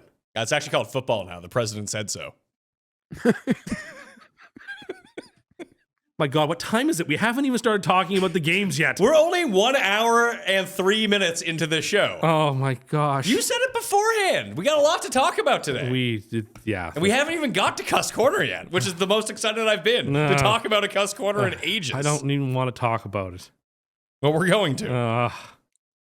You know how it goes. Every holiday season, I tell myself I'm way ahead on gifts, then suddenly I'm the week of, and I'm not. And I'm panicking, scrolling through nonsense. But this year, actually nailed it. Because when you send Omaha Steaks, you're not sending a gift. You're sending the world's best steak experience. Hosting, gifting, last-minute scrambling, they got you covered. I've been hammering these filet mignons, USDA certified, very tender. Throw them on the cast iron, little butter base. It's holiday magic without any of the stress, and gifting them. Every single person I've sent Omaha Steaks to acts like I handed them gold bars. Convenience, quality, variety, it's all there. Save big on gourmet gifts and more holiday favorites with Omaha Steaks. Visit omahasteaks.com for 50% off site-wide during their Sizzle All the Way sale. And for an extra $35 off, use promo code Mayo at checkout. Terms apply. See site for details. That's omahasteaks.com, code Mayo. Now that I'm old, I've had to come to the fact that I just don't bounce back the way that I used to. I don't wake up in the morning feeling normal. And now that football season has started, that is absolutely unacceptable. I got work to do in the morning, and I got kids that are waking up. It's no good. But that isn't a problem anymore because I found ZBiotics Pre-Alcohol. The ZBiotics Pre-Alcohol probiotic drink is the world's first genetically engineered probiotic, invented by PhD scientists to tackle the rough mornings after drinking. Here's how it works. When you drink, alcohol gets converted into a toxic byproduct in the gut. It's a buildup of this byproduct, not dehydration, that's to blame for the rough days after drinking. Pre-alcohol produces an enzyme to break this byproduct down. Just remember to make pre-alcohol the first drink of your night. Drink responsibly, and you'll feel the best tomorrow. Go to zbiotics.com/PatMayo to learn more and get 15% off your first order when you use Pat Mayo at checkout. ZBiotics is backed with a 100% money-back guarantee, so if you're unsatisfied for any reason, they'll refund you your money, no questions asked. Remember to head to zbiotics.com/PatMayo and use the code PatMayo at checkout for 15% off. To recap last week. Already? Unsurprisingly, I had another bad week. I was 4-9. I'm cooked. Geoff picked up another game on you. He was 7-6. You ran hot at the end. I've done that a couple times this year. Yeah, you won the final 4 games to go 6-7, to only be 1 game down. I'm the Notre Dame of this group. So I finish hot. Wow. That's the best 4-game and picking stretch anyone's had on the show. In history. No, in the history of this show. I mean, not even in the history of the show, the history of picks. Yeah, well, there you go. So you're 113-89. Geoff is 107-95. So he has 6 games behind you with 3 weeks to go. I mean, those are 2 great records with 4 weeks to go. The Coin went 7-6, 103-99. I am currently 11 games behind the Coin, so I'm coming in dead last. Also lost a Superlock. I'm 3-10. Geoff won again, and he got an extra game that I apparently forgot to add on. So he's 9-5. You've battled back with Detroit to 6-7. Guess who cost you the free money teaser? Jets.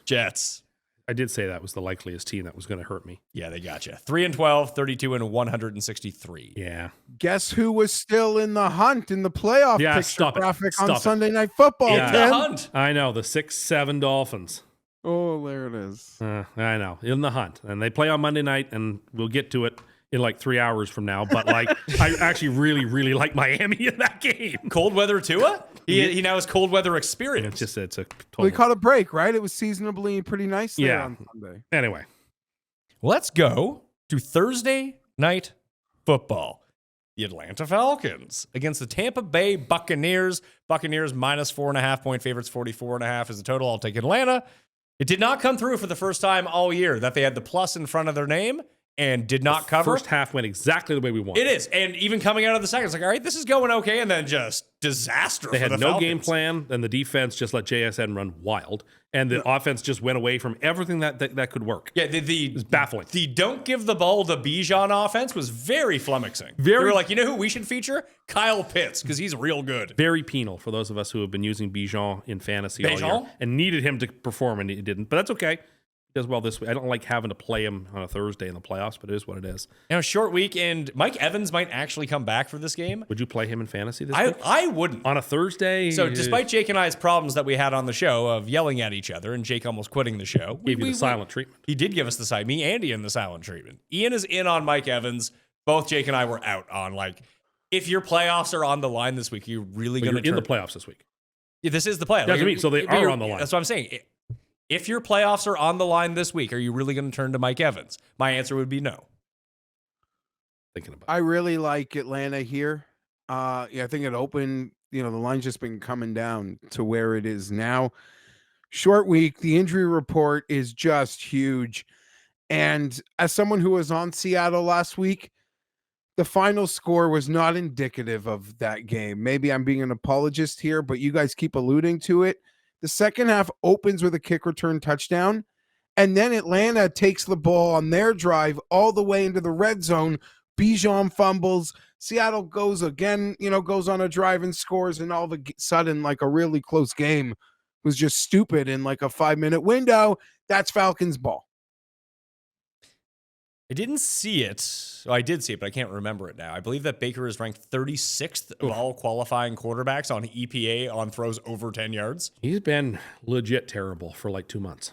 Well, he got all the pub at the beginning of the year because he was legit terrible for 3.5 quarters and would play awesome for the final 10 minutes. Hurt. And then he was the MVP, and then he's been terrible ever since. I hate to say a game on a Thursday is a look-ahead game, but it kind of is. Well, the Bucs don't need this game. They need next week's. Yeah, they need the 2 games against the Panthers and all that matters. And if they win those 2 games and lose every other, they'll get into the playoffs. So I'm taking Atlanta here. Right. Round of Atlanta, coin agrees. I can't lay these kind of points with Tampa, and they're not playing well enough. Cleveland, Chicago. So injured. Sorry. Yeah. The Bears are 7.5-point favorites. 40 is the total. Shedeur almost dropped 400 on the Titans. Shedeur has gotten better, to his credit, in every game he's played. I agree. Has played better. And now he's the starter for the rest of the season. I like deserved the Browns here against the spread. I think this is kind of a trappy game actually for them. I don't think so. They played 2 great games. They beat the Eagles. They played really good against the Packers in Lambeau and nearly steal that game. People have really turned around thinking this is not a fluke team. This is a playoff caliber team. I don't think they're getting to the playoffs. I think the Lions are going to catch them. And they're going to catch them in the last week because they play each other. But like, I will not be shocked if the Browns win this game. But I'm not going to pick that. I'm going to pick them just to cover the number. But like, watch out. If you're the people are feeling really positive, and for good reason, and upbeat about the Bears, but this Browns defense, even though it's on the road, it's not a very far trip, and it's outdoors, and it's cold. Very similar conditions to what you'd see in Cleveland. A team you don't see very often. I think this could be a dangerous spot for the Bears. I think it's a trap game. I'm going to take the Browns. I agree. Sandwiched between 2 Packer games. Just give me the points. Like, they'll get out of here. They'll probably win. But I think it's going to be closer and a little stupid. So I'm going to take the 7.5 here. Tim sort of touched on everything. But being like the cream in that Oreo Packers sandwich, it's just a scheduling spot pick for me. I'm going the other way here. I think that the Browns kind of punched above their weight against a bad Titans defense. Not that the Bears defense is amazing, but they're very turnover happy. They go ball hunting, and they're going to come at you with some weird blitzes. I think they're going to put Sanders into a pretzel. Okay. And the Bears can just run the ball. Just run the ball. You don't have to score a lot of points to cover this spread. As someone who regularly bets on the Browns and doesn't win, I just away from home, they lost to the Titans at home. Yeah. It'll be fun to watch Caleb like evade a couple Garrett sacks too, because he's so cool. Well, they triple teamed Garrett last week, and that was the end of it. And the Browns have no left tackle, no left guard, and they lost their center. Yeah, not great. So like they can't run the ball anymore either, and that was kind of their one saving grace. So I'll take Chicago minus 7.5. Baltimore at Cincinnati. The Bengals are 2-point dogs in this game. 52 is the total. Probably no T. Higgins, just like we saw in the Thanksgiving game. I don't quite understand why Baltimore's favored. The wrong team is favored. favored. I agree. I like Cincinnati. I like Cincinnati quite a bit. Well, we're going to do this, eh? The Ravens are just leaking too much oil. I mean, they can still save their season because they still have another game against the Steelers. Well, they got to win this one, though. If they win this, then they're... Not Pittsburgh also loses. Right? They might, Pittsburgh's but also bad. Yes, they're a game back. If you want to continue to control your own fate, you need to win this game. Oh, well, to control it, yes, because if they win their last 4, they do get in. But I don't know. I just think the Bengals, even though they played really sloppy, the Bengals just have too much firepower, and I don't think the Ravens can keep up. Even without T. Higgins, who's better than Jamar Chase, according to you? I just don't think they can keep up. So I'm going to take the Bengals. The other issue that the Ravens might fall into here, let's see. If they lose this game, I don't think they can have a better division record than the Steelers. That could very well be. That could very well be, because they will have lost to the Bengals twice and the Steelers, and they've beaten the Browns twice, right? Yeah, they would actually need the Browns to beat the Steelers in week number 17. That's very possible. It's very possible, but like if this is now, you're beyond drawing to an inside straight if you lose this. Yeah, game. you're like drawing to like a single card. Yeah. I lean Bengals. I didn't feel passionate about it. I'm not gonna have we sweeped Atlanta. We're not sweeping the Bengals, but fuck, I think you guys are right. I'll take Baltimore here, but I tell you, hyper concerning. Off a mini bye, it didn't feel like Lamar looked much, if at all, healthier. So he's truly dealing with. In their defense, he's hurt. He's very clearly hurt, and we can talk about that was a touchdown. Yeah, I agree. It was a touchdown. I agree. That like, yeah, the Steelers get the win, but like, you know what you shouldn't do? Allow like Aaron Rodgers to run all over. No, you. I get it. But like in the final analysis, he took 3 steps. He had the ball. Like, that's a touchdown. No, it was. And why does Likely always get fucked with this stuff? I don't know. But anyone, just every year he gets fucked. The Ravens got a really bad break there, I thought. Yeah, but they could have. There were so many chances to just put the Steelers away, and they couldn't stop the Steelers. No, How are they going to stop the Bengals? They're not. We saw it on Thanksgiving. They couldn't. Yeah, defense. Jeez. The Bengals are the only team that can stop the Bengals. All of like the Tomlin noise, does that now go on Harbaugh? They're kind of one and the same to me, but I'll agree. continue to make the case that it should be Sean McDermott that is just gone if they don't make the Super Bowl. I think, why can't it be both? I would be willing, like Harbaugh, I would be willing to give a pass to because your quarterback is legitimately injured. Yeah. And your team is him. Well, and you're still there, like you're still in the mix. How many years of this version of the Ravens have to underperform before he has to take the heat? Sean McDermott is going to, it's one thing, I guess, if your season ends against like Lamar or Mahomes, clearly. The Bills are going to go to the playoffs and could be the only quarterback of Lamar, Burrow, Mahomes who made it. And if McDermott loses to Bo Nix, he's going to get fired. 100%. Or Phillip Rivers. Phillip Rivers revenge game. Or to Phillip Rivers.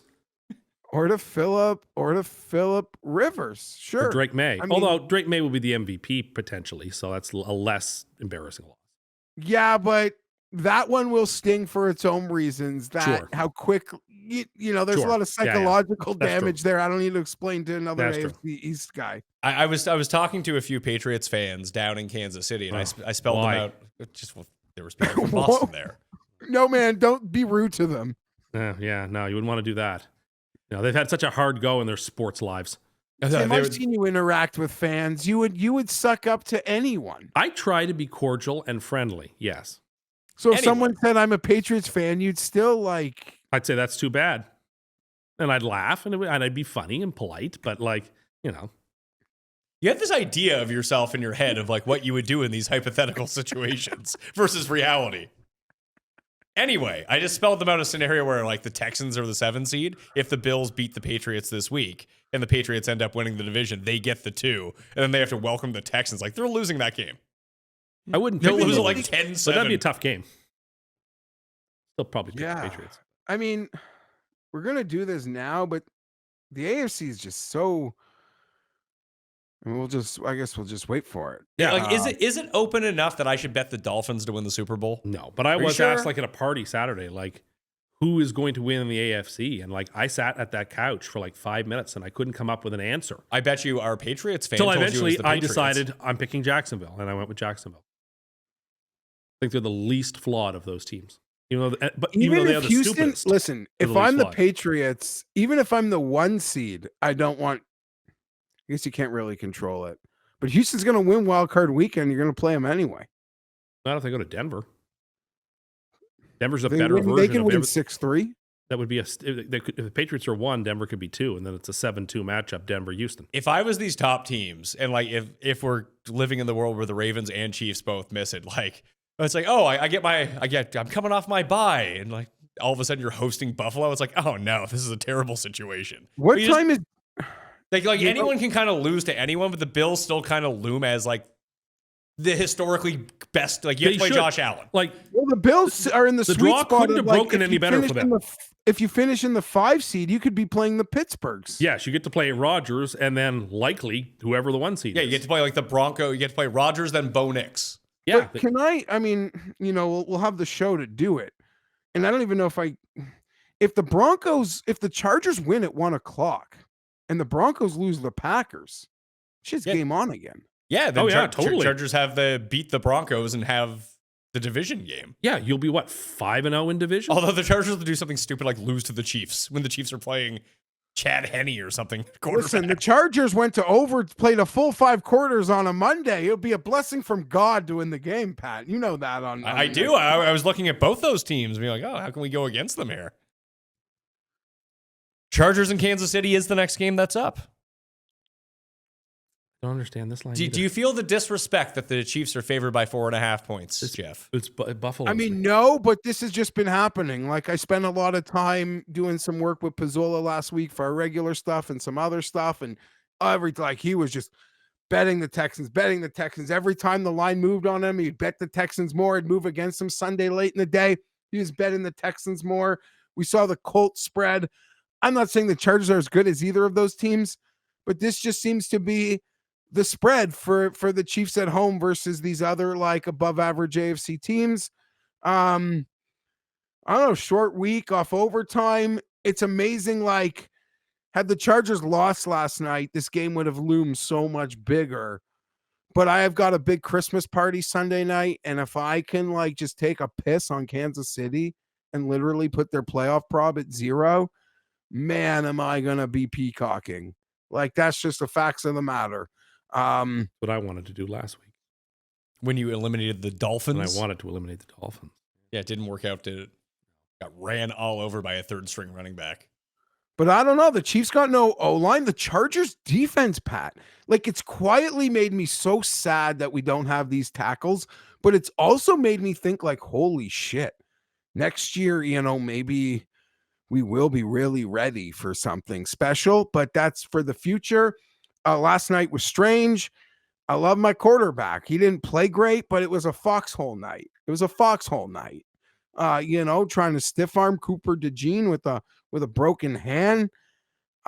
He's a tough SOB. And that's about it. I'll pick the Chiefs. Yeah, I'm going to pick the Chiefs just out of the Geoff principle that the Chargers just played an overtime game on Monday night. Yeah, I don't care. I like the Chargers a lot in this game. But the Chargers can still, like, the Chiefs win by 4. You're still going to get the cover on the Chiefs Chargers. Don't have an offensive line. When the Chiefs don't have an O-line, historically, they lose football games.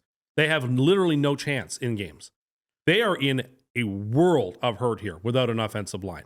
The Chargers defense is playing marvelously. I feel like I'm rehearsing what Geoff said, but it's true. They're playing fantastically. They have playmakers on the offensive side to score enough. If they get to 20, 24, that's enough to win, not just cover. I like the Chargers in this game quite a bit. Knock them out. I want to make an angle, which, 8 years ago doing the show, I probably would have made a lot more. I've just become friends with smarter people, even if I've gotten dumber, that my process to actually bet games has gotten smarter. I'm certain of that. I don't think like emotion matters, like who wants it more matters at all. I will say though, it is pretty rare when you have a team like essentially what we'd call like a dynasty. And I'm not saying they can't win the Super Bowl next year with what I'm like. I'll preface by saying they can win the Super Bowl next year. I'm not like Tim thinking they need to rejig. Okay. Just add and figure it out. The coach, the quarterback, they're fine. But like you just saw the looks on their faces, like Kelsey specifically, like they've done this thing for 7 straight years and now it's over. And I don't know if they like want to put the Thursday work in to do this thing, and they deserve to fucking throw in a towel. And I don't think they're going to have eggs for the last month. In fact, they'll show up on Christmas Day and probably look like the team of the last like 6 years and be like, I can't believe they're gonna miss the playoffs. But for now, I think that they are they're like an emotionally wounded animal right now who's at a 7-year run that's over. And I don't think that's quantified in the spread. I wouldn't know how. But I don't think they want the smoke at the moment. Like they're just tapping out, and they deserve to tap out. And their fans should be standing up, giving them an ovation. It could go really badly, is what I'm thinking, right? Like they lose this game. Like, are they really going to be showing up with their, all guns blazing on Christmas Day against the Broncos? No. Like the bottom could fall out of this real quick. But the worst thing is a dynasty over having to play a holiday game. Like they will not give a shit about it's maybe a family, not football. Yeah, they look quite defeated at that point. But as I mentioned to Tim before the show, if they go 4-0 over these final 4 games, they are 50-50 to still make it. So I don't think they'll have thrown in the towel knowing that as of yet, because they win this one, they have the 2 easy ones, and they have Denver. They're going to get knocked. Did you know that Kansas City is 2-7 when they give up 20 or more points?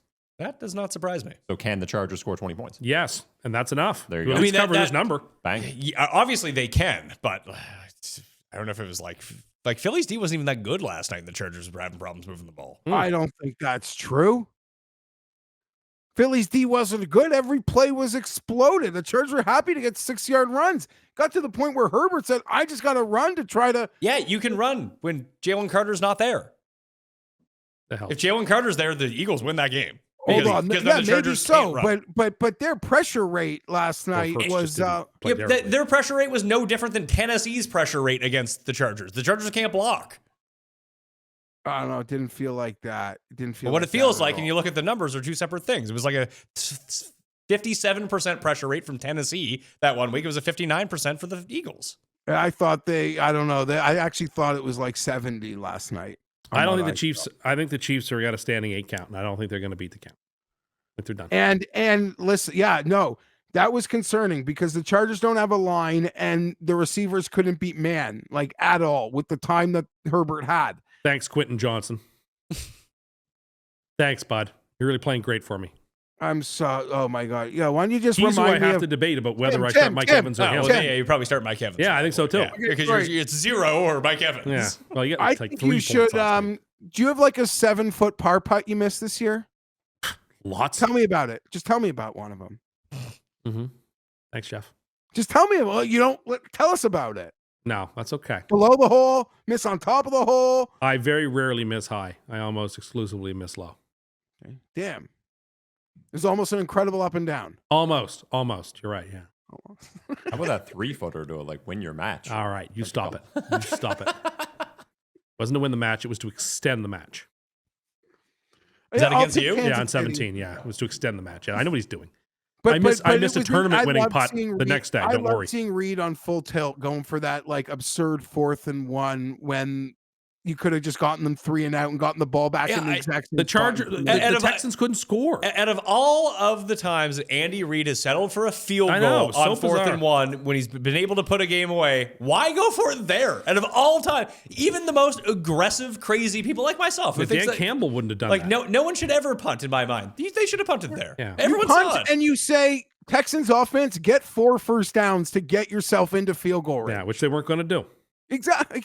2 minutes, they would have had the ball at the same spot. Exactly right. Exactly right. They're 5-2 at home, 1-5 on the road. Thought that was interesting. Oh yeah, if I can go 5-0 in the division, I'll cream. You'll be like Pauly Shore in Jury Duty. You'll be the cream machine. Tia Carrera. That was a silly movie. I watched many a night of watching Jury Duty. I had it on VHS. Yeah. Buffalo, New England. Patriots are 1-point dogs at home. 50 is the over-under. I actually like the Patriots in this game. I don't. Really? Why not? Coming off a bye. Yeah, I just think it's interesting. I think Buffalo has sort of found themselves a little bit the last couple of weeks. Can they play enough defense to win this game? I don't know. But the Patriots still have offensive line trouble. Mm-hmm. But the Bills are down most of their best pass rushers. My concern is how will Drake May, who is the best deep passer in the game, going to fare if he doesn't have the time that he needs to hit those deep passes? I don't know. This was Thing in the Northeast this week. This was my whole reason for taking the Giants 2 weeks ago on Monday Night Football. Yeah, the Giants just weren't the team to capitalize. Yeah, on I really don't know which way to pick in this game. I'm not super strong on it. I will take Buffalo just because I think they're playing some good football right now. Like last week's game turned out exactly the way I thought it would. That would be like the Tampa game, where like they'd give up a ton of points, but they just outscore their opponent. I think this will be a high-scoring game too. But I think Buffalo will outgun them, outman them at the end. What's funny is, even after watching that game on Sunday, Geoff, that I think that when we look back at this season and look back at Josh Allen's career, that he should probably win the MVP for this year and not last year. And he has no chance of winning this year. Yeah. Because he is the only thing keeping them afloat. Yeah, he puts them on their back. The only thing keeping the Patriots. It did despite the final score being closer. And I think I said it last week. I thought it would feel like Bills Bucks. Yeah, but and it did. But it didn't though, because the Bengals had that game until they just didn't. Yeah, just two fluky picks but blew it everything was up. like the Bucks. The Bucks were like up 3 or 4 after exchanging scores a bunch, and then all of a sudden they were down 12. Like it just. Like this will be our main, in my opinion, should be our main screen game Sunday because I think it's Burrow, going to be Josh Allen. This It's a blizzard. It's the best game of the slate. What are you talking about? This would be I think Kenny Pickett might start this week. in the Bills Patriots. No, Pickett at What Philly. That's a game. Yeah, What that is else a game. would be on the big screen? Chiefs, I guess. But Cardinals, Texans. I mean, Nance is going. There Where's you go. Nance going? they are doing They're in New England. Indianapolis, Seattle, I believe. And is Broncos Really? the game Or- the no, Brady sorry. game? There's, I think CBS. This is one of those weeks where both CBS and Fox have a doubleheader. So I bet you Jim Nance is in Detroit. I mean, in Denver. I would guess he's in New England. Then you're right. He's in New England. Brady's at SoFi to see Rams Lions. I was wrong. I think they're. Oh, no, wait. Yeah, Lions, Rams. No, wait. This can't be right because this says Fox. Yeah, Why Lions would, Rams, why would Fox. Nance be on a Fox broadcast? That can't be he correct. wouldn't be. This is all messed up. Okay, It's saying that he's doing Packers Broncos, that makes sense. but it also says that the game is on Fox. So I don't know what's going on here. Yeah, maybe it initially was. This should be by rights a Fox game because it's an It's an NFC. It is. road Yeah, game. Packers Broncos gets the top team. Nance and Romo. Yeah. Yeah. So I think both Fox and CBS have the double headers this week, which means that I think They're doing dueling teams. that happens. That happens every now and then. A couple times. They're not doing. Yeah, they are doing. Yeah, Because Brady is going to do Rams Lions. Right? Rams Lions. So Olsen is doing. I would imagine they send him out. Well, he did I an really AFC hope game Phillip last year. Rivers What do you think that it is? The game that they have Joe Davis and Greg Olsen at. Eagles Raiders. It is. It's Raiders and Eagles. Yeah. Well, that's a. What's the two? What is the Iron Eagle? Iron Eagle and TJ Watt are the. They're probably doing Chiefs Chargers. They're You know doing who I Bills. thought They're doing was a Bills pretty- They're Patriots. doing Bills Patriots. So Jeff's getting like the 3-man booth then. And I'll say he was horrible a couple years ago, but Breeze has been okay. I somehow caught myself in a couple of his broadcasts. The Vikings were my super lock on Sunday, so I watched the majority of that first half until it got horrible. He's gotten the Mark Sanchez job, and I think he's, to get back into broadcasting, I think he's doing pretty good. How come the Colts didn't go after him? Yeah, really. Also retired. That's great. That's Retired the same season.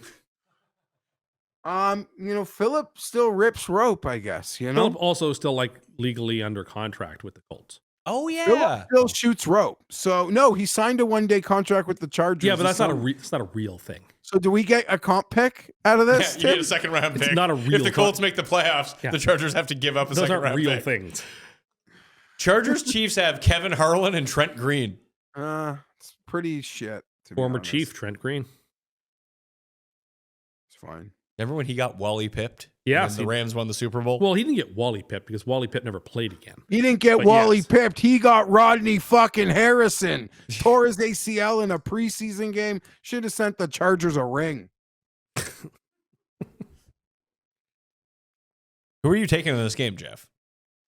I'll take the Bills, but I don't actually have an opinion I'd want to bet on. Washington at the Giants. The Giants, much to Tim's surprise, are 2-point favorites. Yeah. In this game, 47. Guessing it's Mariota. Okay. Smart move by the Commanders bringing back Jaden. Well, it's not Daniels. about smart or not smart. You got to play him if he's healthy. There's too much time left. It's not week 18. He clearly wasn't healthy considering he slipped and landed on his elbow and it like dislocated again. Well, I mean, I certainly didn't encourage rushing him back. But once he's ready to play, you can't just say, well, we wait for next year. Like, unless it's the last week of the season, you got to play him. He wasn't healthy. It's football. You got to play. He had a dislocated elbow 2 weeks ago. And they're like, oh, he's fine. I don't think he needed get him out there. I don't think he needed to come back next week. But also, I didn't think shutting him down for the year made any sense. Anyway. Considering you can slip, fall down, have no one touch you, and re-injure yourself on the same injury you just had, probably means you shouldn't have come back. It's professional football. If you can play, you play.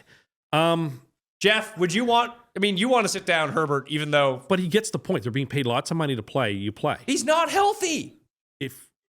Okay, but if you're... He is not healthy. He is the franchise player, the one good player you have, and you need him to be healthy. So what you do is play him when he's not healthy so he can hurt himself even more. Real smart move. Can't wrap him in cellophane.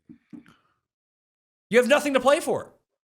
Pro football. You're out there to play. He's not healthy. Sit him down. It's outrageous. Then in 3 weeks, if he's feeling better, you still wouldn't play him. Well, in 3 weeks is what, week 18? It'd be week 17. Yeah, I'd still play him. Just sit Pro him football. down. You got to play Sit him. him down. You got to play him. You don't have to play him. You do. You have to think about the future of your franchise. You got to play. Pro. Jeff, would you want him out there if you were a Commanders fan? No, he's got to be healthy, but I would want him to play December games if he was healthy. Yeah, of course. Can you wait till he's healthy? Well, I guess not now. No. 'Cause he's Now he can't be healthy because you rushed him back to play a fucking meaningless game. Mariota, as we confirmed, I was right to say. That is not how that. We did. Drew Brees didn't call him that. Also, He when called himself that. No, he didn't. When Yes, he he called did. himself, and it sounded nothing like that. No, he didn't. That sounded like what Collinsworth said, who wasn't saying anything like Mariota said it. I was right. Right about this. I like the Giants in the ball game. I thought that they would be dogs, but I do like the Giants in the game. But you hate Jackson Dart. I don't think Jackson Dart's all that good, but I do like them coming off a bye. Like Washington exhausted all of its resources 2 weeks ago, as we talked about. I don't think they have anything left. They lost Ertz. Ertz is done for the season. Oh, well. Could have used another 6 points out of him on Sunday, I tell you that.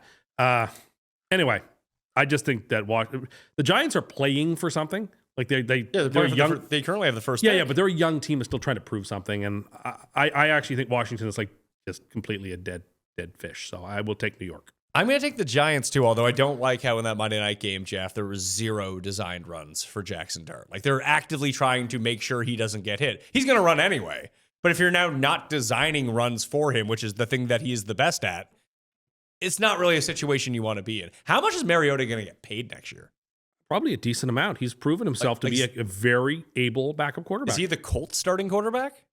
No, I think someone said earlier maybe Kyler Murray. That wouldn't be a terrible one. Murray. That wouldn't be a terrible 1 year contract. I wouldn't hate that. Does he have to sign a 1 year contract? No, but you could pay him a lot more for 1 year than he could get for a 4 or 5 year contract, and maybe bet on himself and take the huge payout for 1 year. As Ian has continued to point out, Jeff, is that people are just saying like Kyler Murray sucks and Jacoby Brissett's 1-7 on the year. Yeah, like Brissett's playing fine if you look at fantasy numbers, but in reality, he doesn't win. They don't win games. So, like, what's he doing? I cannot win games for you. It's a shame Zach Ertz couldn't get you a couple more catches there. Thank you, Jeff. I appreciate I was your short-sighted sympathy. in this bush. I was short-sighted in this bush line too. Were you? And did you not know the bush? So you got it to like 12 feet. Did you from drive that it right up spot. to it, and then you were not able to be there on the golf course, and had to You know, go I don't know if beep, you beep, saw beep, this, beep, but, reverse your way back to the cart path, or what? You know, those geolocated things, you don't understand. You know, back in the day, it was I a don't lot understand. clearer. Now it's like this mystery line in the sky. Okay, this line feels a little weird. It's actually, you doesn't know it? what you say that it's actually not a terrible idea. If golf courses had like little sensors, and you knew where they were. Well, That if you don't go past that sensor, the golf cart will like. they do. They show you on the golf Yeah, cart. but it'd be. I actually like. Yeah, but you wouldn't know, hate you're it. having a couple drinks, you're having a good time with friends, you lose track of the stakes, even at your home club. It happens. to the Yeah, best Or you could of just us. walk. Yeah, but if you're driving, like they paint the out of bounds lines, paint the cart line on there on the course. Who cares? But the cart lines would be on the course. That's fine. They paint out of bounds lines around the edge of the course on the On the, lateral edge, on hazards. the edge of the course. They don't want to be painting shit in the fucking fairway. Nah, that's fine. That's fine. It's not on the fairway anyway. It was not on the fairway anyway. It's the rough. It You would be in spend the too fairway. much No, it would time be and the rough. effort to make it look beautiful. We don't need to like spray paint a white line. Make it a chalk liner. Chalk line? Like they're out there with Yeah, the fucking... snap it every day. I like it. I'll Make take it so. Washington. Okay, why? What have they shown Who's you? better? Who's better? Washington? Who's better? The Giants or Minnesota? Right now, Minnesota, obviously. This is the exact same spread as a week ago. Yeah, that's fair. Why is the Giants asked to do the same thing as Minnesota? In fairness, Washington would not have covered this number last week. Yeah, no, they wouldn't. Who's better, though? No, New listen, York or Washington? Who's the better team, New York or Washington? I had, it was a stress-free super lock. I watched a lot of Washington look horrible a week ago. The Vikings had like a 19 play, 98 yard, 12-minute drive. It was incredible for a touchdown, of course. Early in that game, it made me so happy. After a fourth down stop on Washington, who got them all last year, can't get any of them this year. It wasn't as effortless as my super lock, which went on Thursday after I took nothing but heat from the people on this panel about the Lions. Oh my God. You really live in your own world. I don't you? took nothing but heat on this we show. picked one side of a game, arguing our side. And I tried to make, you, and I you dared. got to argue your side. Our case was compelling. You just turned out to be right. I dared to make an alternative argument with the Lions, and you jumped on top of me like I was. Yeah, we're arguing for our side of the game. Like I was an invincibility star, and you were You Mario. are You couldn't wait to out jump to on me. lunch. Yeah, just everything. Everyone's against you. I'm the one who was right. You got it correct. You lost the argument. Right. And I sat at home Thursday night thinking, you know what? Tim was right. Good for Tim. But Where did that credit come? Hold on. Clearly, when we're talking through the game, it's like obviously Detroit can win, but for me, I'm taking the Dallas 3.5. Like that was the bet. No one's surprised. You're making it like I sat there like I'm shocked Detroit won the game. Well, come on. That's more or less the opinion that was being expressed on this show. No. Oh, that's how you're choosing to remember That's how I remember it. And I think how any fair-minded listener will also remember it. They listen to the show. That's not what was said. There's no way. Listen, I agree. Like in the context of season preview shows, I can get like on my high horse about something. Like when you called me a There's clown. There's no way. There's no way that I would like ever call a spread result like impossible, like ever, to the point that you can come back at me with what you're saying right now. Ever. Okay. Did you know that Phillip Rivers in 2000 played against Chris Winkie in his final bowl game? Oh my goodness. I did not realize that. Bill Clinton was president. Yes, he was. I saw somebody write that Phillip Rivers, when he plays, or if he plays again, he probably will, is the last person who is still in ESPN 2K5, who's still active in the NFL. How amazing is that? Philadelphia is hosting the Live Golf Tour this week. LIV. Are they changing their name? They You're should, not shouldn't they? playing live this week. Yeah, Raiders. LV at Philly. Oh, 55, sir. that's on me. Also, I will say That joke. Phillip throws a ball pretty awkward. Like to just step in and be the receiver, that's going to be like he's got an awkward like hitch step timing. I'm worried. I really hope he's not. We'll talk about it. But The only thing in the world that can keep that longest reception, because I came in again last week. Yeah, I was paying attention. Yeah. I was paying attention. I was like, oh, there it is. I think Phillip Rivers is the elixir to that. I don't know that whatever that guy's name was last week. His first 7 throws should have been interceptions. He was Notre Dame had this guy, huh? Yeah. This is the team that you like. Yeah, no. He was fucking terrible. No, Riley Leonard went to Notre Dame. for a year, right? Okay. Yeah, for a year. But Where'd he go before that. He may have been also in Purdue. I'm not 100% certain. But like he played, that gold helmet. He took active snaps for Notre Dame. Did Notre Dame win a game that year? Yes, they did. How? Because they're really good. But they had that guy. That's how good they were. There was a spot in the year where people thought he would be Heisman and stuff. Yeah. Oh boy. Well, because if you play at Notre Dame, that didn't come through. When was the last time Notre Dame had a Heisman winner? Well, Love is in the finals for the Heisman. When was the last time they had a Heisman winner? I think it was He went to 1993. Duke. I had that wrong. Duke. Uh, What? But, you know, they've If had you replace finalists recently, Daniel and they've got Jones this at guy who's a Duke. finalist this year. He was Jeremiah not going Love. to win. Maybe. They should. It'd be a great consolation prize. They owe us this at least. Well, isn't Mendoza very clearly the Heisman winner? It Is he could like be minus him. 10,000 to be? I actually don't know what the odds are. That could be right. What are the Heisman odds? That could be right. 95%. I saw it online. We were 95% according to ESPN to make the college football playoff as of Saturday night. So tell me what 95% is worth to you. So do you think it's going to happen twice? It'd be nice. It would be a nice parting gift. What if Mendoza doesn't win, but then that guy doesn't win either? Whatever. Would you still be like, oh, I don't want Mendoza on the Jets. do you? So you've got. I like Ty Simpson too. So I like them both. Well, ever since you said you like Ty Simpson, has Alabama won a game? Well, they did beat Auburn barely. Has he been good since you wanted him? It hasn't on the been as Jets? good, but you know he actually played a couple of had a couple of good drives in the Auburn game. I'd be happy with either. And who was the first guy that you wanted? Sellers? Yeah, he hasn't had that good of a performance. Although he did show up against Texas A&M in the first half when they 31-0 lead. Philly is favored by 11.5 in this Raiders. game. I can't do 11.5 here. Not that I think can't do it. I stand by the idea the Raiders might be the worst team in football. I wish we were here on Sunday night so we could have talked about that field goal. I feel like it would have consumed at least 20 minutes of the conversation. I went 0-3 on the Best Bet Show. You know who I had as one of my picks there, Geoff? Oh, goodness. Oh, no. Broncos. Really? The last thing I did before getting on the plane here, because I knew I was going to places where I couldn't legally bet. Yes, Missouri has legalized betting, but being a Canadian citizen, I can't sign up for it. So I had to make my bets before I left. I was like, oh, perfect. Like, I can get the Broncos still at 7.5. Let's do it. Oh, goodness. Fire that up. We would have talked about this at some length, but like the Raiders are terrible. Everything they do is terrible. They're just an awful, awful team. But like something is so profoundly broken with Philadelphia. And I'm not smart enough to figure out what it is.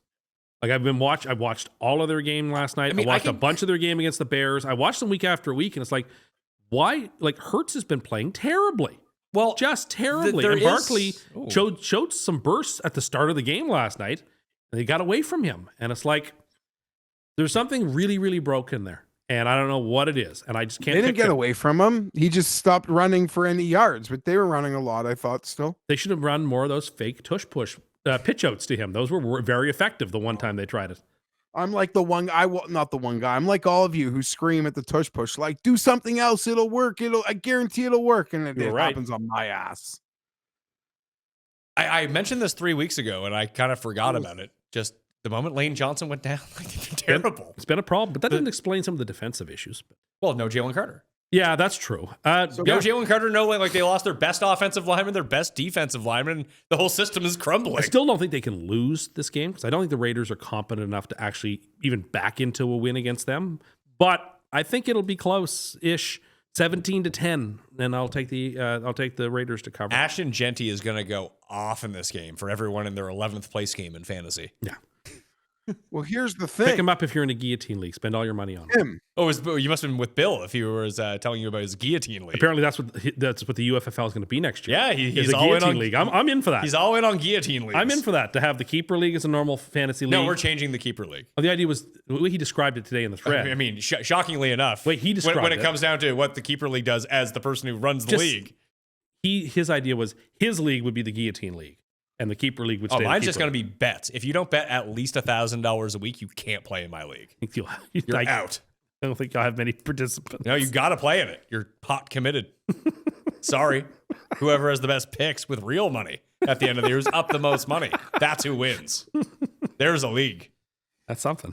We had one friend who's just very stressed out, Geoff, that we introduced a payment system that if you come in last, you owe like 5 times the entry fee.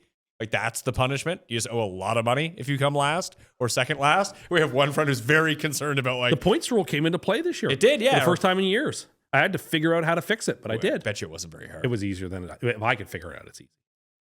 Who are you taking, Geoff? Well, the Eagles also played 5 quarters last That's night. true. They sure did. But 11 is so many. But it is the worst team, so I'll take the Eagles. Oh, goodness. Jets and Jags. Tim's favorite team versus Tim's Super Bowl pick now for the AFC. AFC. They're favored by 12.5 points. 41.5 is the over-under. Did you only take the Jags so they would lose to the Jets this week? No, I did not. Jets. I actually forgot. Who is starting quarterback for the Jets? I don't know. I think it will be Cook. I think it's going to be Fields. Would you get credit for calling the Jags to win the Super Bowl? Like, wouldn't your credit for calling the Jags to win the Super Bowl be offset by Trevor Lawrence winning a Super Bowl? A little bit. Yeah, a little bit. And the fact that you've basically now picked all the teams in the AFC South. No, I mean, that's part of it. That certainly doesn't help either. It doesn't help either. In fact, NFC pick again? the Seahawks, and I'm sticking with that. Oh yeah, but you know what? I think you're going to get that one. Yeah, Shit. but We're on that together. don't sleep on Detroit though. His original pick. I'm the one with real money on that. So yeah, shit. Seahawks Chargers. Come on, Tim. Although since he has picked the Seahawks, I think Darnold has thrown 12 interceptions. Hasn't hurt them too much. No, they've been fine. But that keeps up. It's not going to fly in January. Hope not. I don't want it to end that way. Oh, Jacksonville. The Jets are not playing good football. I don't even know who's playing quarterback. It doesn't matter.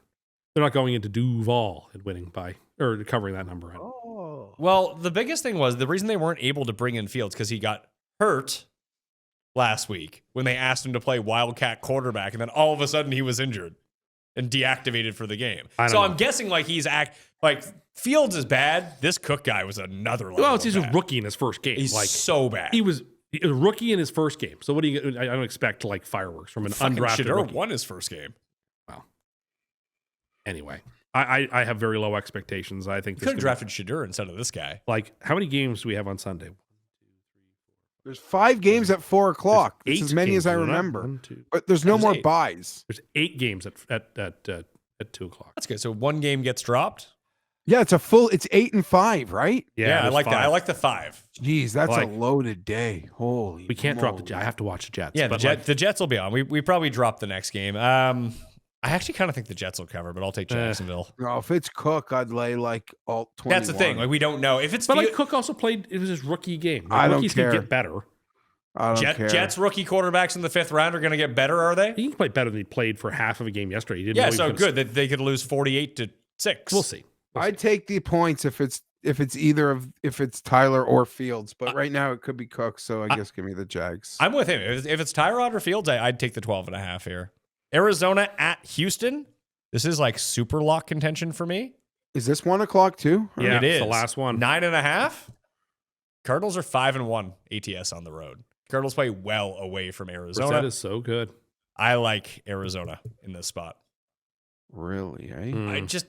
The Texans. It's a lot of points for the Texans to cover. Listen, I think we'd all agree the Texans market price is probably as high as it can be right now, right? This is like 100 cents on the dollar. That's for sure. So, Might be more. like that Yeah, reason alone, Yes, I can see how the Texans cover the 9.5. The Cardinals score 0 points in the game, and Okay. like they win 12. you know what, nothing. Pat? You've convinced me. I'll change my ride opinion. with you You here. changed my opinion. I had Houston written down. I'm going to go with Arizona.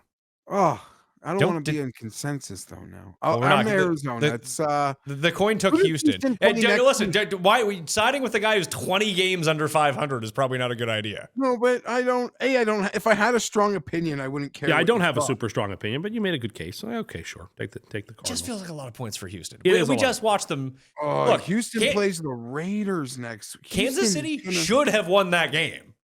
Let's not forget that. Well, They're 1 game up. The Jags are 1 or 2 games up on them. one. They're 1 game up. And they play again. Like they have no offense to speak of, and No, they don't play again. Oh, they don't play again. Okay, but the Jags The have Jags still Jags play have the the Colts Colts again. and the Titans, but they're done with Houston. Remember that they play Craig somebody Davis tough Mills next week, don't comeback, they? and They played play early in the Denver year. as well. Jags and Denver play as well later this year. The Jags have Jets, Broncos, Colts, Titans. how many 4th downs did the Chiefs drop? Lots. Not even just like broken up. Like there was broken up plays, but then there were just straight up drops. No, lots. But Like Kareem's, like the Kelsey drops were crushing. The Rice ones were crushing. The Kareem Hunt was a 4th and 2 drop where he had 40 yards to run. yeah, Like they just left it all out there. sloppy. That brings us to the midway point of the show, which means it's time for a mini version of Cust Corner.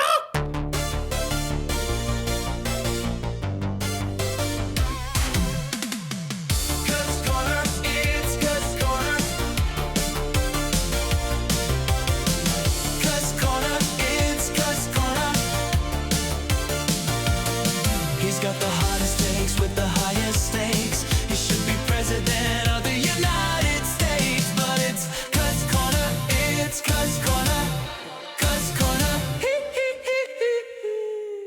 So I have a few topics to discuss this week. I'll start with the topic that I want to talk about, Geoff. You ready for this? Yeah. The Mayo Media Christmas party is this Friday. It's at my house. I invite, everyone who is able to, come as a part of Mayo Media. Got some friends coming. I try to go all out for it. It's a way that I can give back to people. Free food, free drinks, everything's there for you. The one thing that I ask people to do, Geoff, is to bring 10 or 20 bucks to tip the bartender that are there. Because I'm not paying the bartender. They're doing it to get the tips. So what would you do if it was you? Just bring $20 because the host who's feeding me and throwing a great party asked me to bring $20. And before I leave or on the day of the party, I'd make sure my wife or I, does anyone have $20? And I'll be like, I only got a 10 cash. Be like, okay, good. I found a 10. Good. We got the $20. I don't know. That's all. Or you could spin it another way, which Tim wants to do, where tell the people. No, I don't want to. I got yelled at about this, and I don't want to. Tim was hoping that it was wondering if it was permissible. If he brought a $20 bill and he put the $20 bill in, then took $10 out of the tip jar.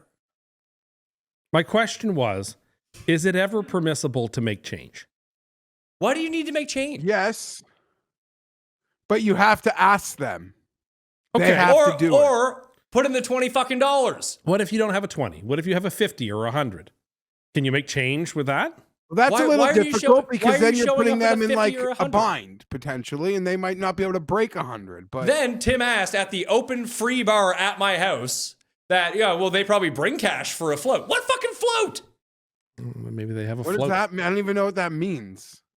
Cash for a float. Like a float is like the money that you have in the till to start the Why day. would they have a till? They're at my house. Oh my God. You Just wondering, can you make some? No! It doesn't seem like if you only want to tip $10, go out of your way to bring a fucking $10 bill. It's just why would they have a till to an open? Someone is hosting an open bar to make change. Tim, I got yelled at about change. this. 20 people, 10 people at the party. You just ask them to help you make change. Yeah, but they'd all say no to me. What does that mean? You say no, they would not want to make change for me. Listen, there'd be a group of 3 of you. You've all got different denominations. You work it out, and then you hand the guy a 50 and a 10, but someone else's 3 20s, and then you split. What are you talking about? I was wondering whether it's permissible to make change. That's all. So what were some of the... What do you need change for? The host just asked you to bring $20. 10 and or you have 20. A week's notice. 10 or 20. Weeks? It's been up there for 2 months. Okay, 10 or 20. What do you need change for? So you're bringing 100? What do you? I don't even understand. I didn't want to have this conversation because I got yelled at about this on Saturday night, and said to the people yelled again and told the people in that conversation, don't say anything because I don't want to talk about this on the show. It was texted to me immediately.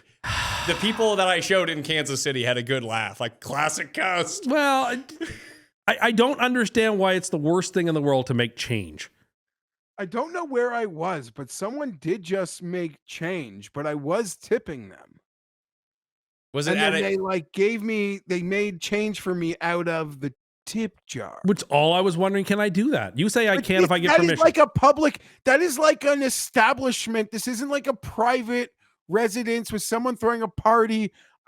You will say they're the same thing. They're not the same thing. Kind of the same thing. No. As was pointed out, how do you have this quest to be the cheapest person alive? It's not what I'm trying to do. I'm just saying, if I wanted to make change. Why do you want to make change? Why can't you just tip $20? Can I ask you a question? Sure. When Pat says 10 or 20, does your mind is default 10, right? Yeah, it is. So last year you did no part of you that would even ride the middle. You're that's the permission structure to just give 10. So funny you say that. Last year you tipped $10. You brought a $10 bill and put $10 bill in. Do you have any $10 bills were in the tip jar?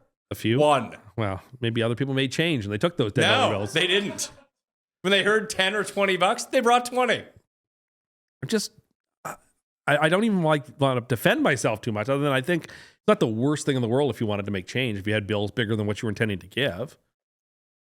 $10 or $20, you have a $20. So you didn't bring up, when you brought up this question, was it that you were bringing a $50 bill or a $100 bill or a $1,000 bill? No. What was it? The $20 bill.